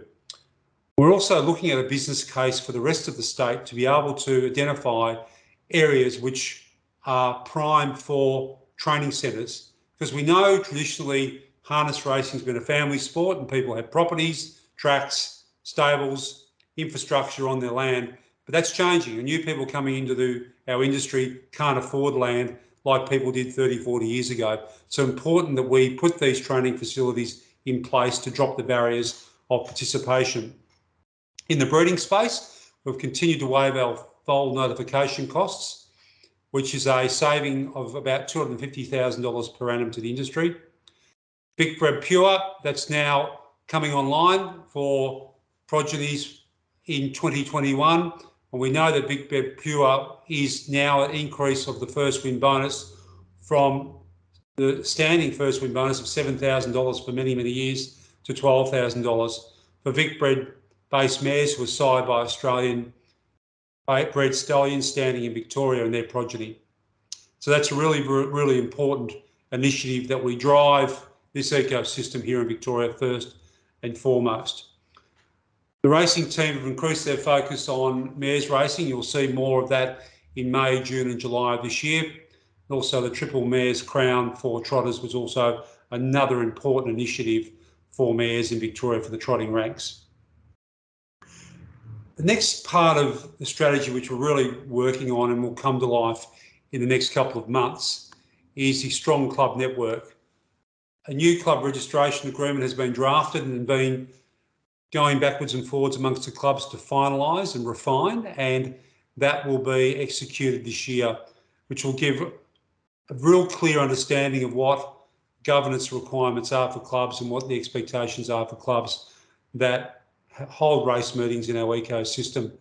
That'll give clarity for Trots Club Victoria and the clubs within the system to be able to understand what their requirements and expectations are. But even more so, we will engage with the clubs going forward this year to establish a new club network model, which will see the redesigning of the club funding model, programming for clubs, what works for clubs, how clubs can generate their events more effectively at certain times of the year. We've also committed to compensating clubs over the last 2 years for their prize money for their country cups. And that's sent an injection of funds to the clubs of $570,000. And that's helped the clubs through this really tough period with COVID, where the clubs had difficulty retaining sponsors, people coming to the track for their events. And it's helped underpin the Country Cup prize money to the levels that have been in place for the last couple of years. It's also important to note that capital works have also commenced at Terang. The Terang new stall area has commenced after a number of years in its planning, and that will take place over the coming months. So we look forward to that project being completed. We've seen the Charlton project in its completion, the stall area on race day and their training centre, and now the Shepparton training facility as well. From an operational point of view, we're changing the way we operate internally. We're looking at our processes to be more automated and improve our response time to industry through better systems and processes. A lot of our systems are paper-based and require a lot of handling manually. We are certainly looking to automate a lot of our systems to provide a better experience for our whole ecosystem for harness racing in Victoria. Our digital transformation roadmap has been completed. A number of projects are in development to improve the experience, as I've said, for stakeholders, so we can provide a faster and more efficient service to harness racing participants in our ecosystem. Our most favoured racing program, which is a very important part of our strategy, has seen all our features move to one part of the year, which is a very deliberate strategy to ensure that people know when our feature events are on. We can then establish marketing. And even when we get our sponsorship rights back, and I'll talk about that in a moment, that we can ensure that we get on board people for that part of the year where we can package up feature racing for harness racing in this state. We're also committed, as I said before, to the club network model around the racing calendar and providing those commercial opportunities for clubs to maximise their event days, also enabling wagering to increase and grow through better time slots and planning for the clubs. Digital and media leadership, very, very important. Our partnership with racing.com recently for the Hunter Cup was a resounding success. The free-to-air coverage saw a significant lift in turnover for the AG Hunter Cup. We see that as part of our future. We see that our product will be on as many platforms as we can, and part of that will be our strategy for our what we call our media rights, both domestically and internationally. A new sectional timing has been in play at Tabcorp Park, Melbourne. You've seen the graphics on Trots Vision, which has been a terrific enhancement to the coverage, as Trots Vision is a critical and important element of our media asset development. Because going forward, we want to develop these media assets to monetize them in the ecosystem, both domestically and internationally. Very, very important that we build this and get match fit in the next 2 years before all our big agreements come up in 2024. As I touched on just a short time ago, we are currently exploring the value of our media rights, both domestically and internationally.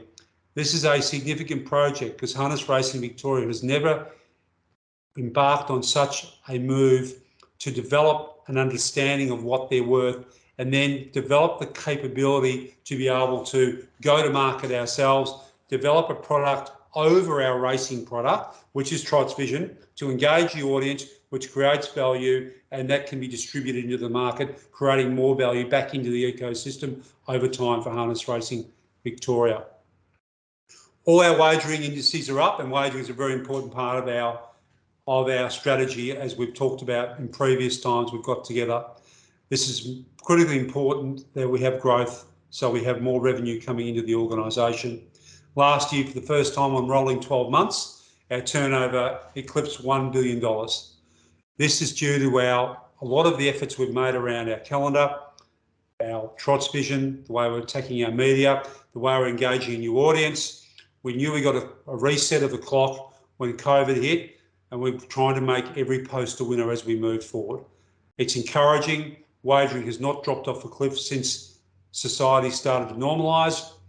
We're starting to see it smooth out a little, but we're also seeing good growth still. So what we've lost slightly, we're still up on what we were in 2019, which is a good sign for harness racing going forward. Some final points to leave you with today. There are a number of projects underway, and it's extremely exciting time for harness racing in Victoria. We've come a long way since 2019. There's not an indice that we don't measure now that's not heading north, which before was heading south or stagnant or flat. We're really buoyed by this. We're buoyed by the industry's excitement that there is a very, very positive future ahead. But we have some critical junctures to navigate. We have our broadcast rights planning, which is an area of crucial importance. We want to get our product out to more people domestically and internationally. HRV and harness, along with harness racing in Victoria, which is all of you, we need to make the right decisions so we experience the growth that we're so excited by. Like just getting that sense of it now, we want to take that to a new level. We want to keep growing. We want to keep our audience growing, both domestically and international. So these decisions around media rights domestically, internationally, as sponsorship rights, which we've never had control of, and they're coming back to us in the coming near future. So we must ensure that we maximise their value. And then the wagering licence, that's something HRV is working on with government and the Victorian racing industry, the other codes, to bring that to finalisation, hopefully by 2024. And then what an exciting year as we come into 2022. The back end of this year is full of feature events, and we put in there the Inter-Dominion of 22. It's back in Victoria.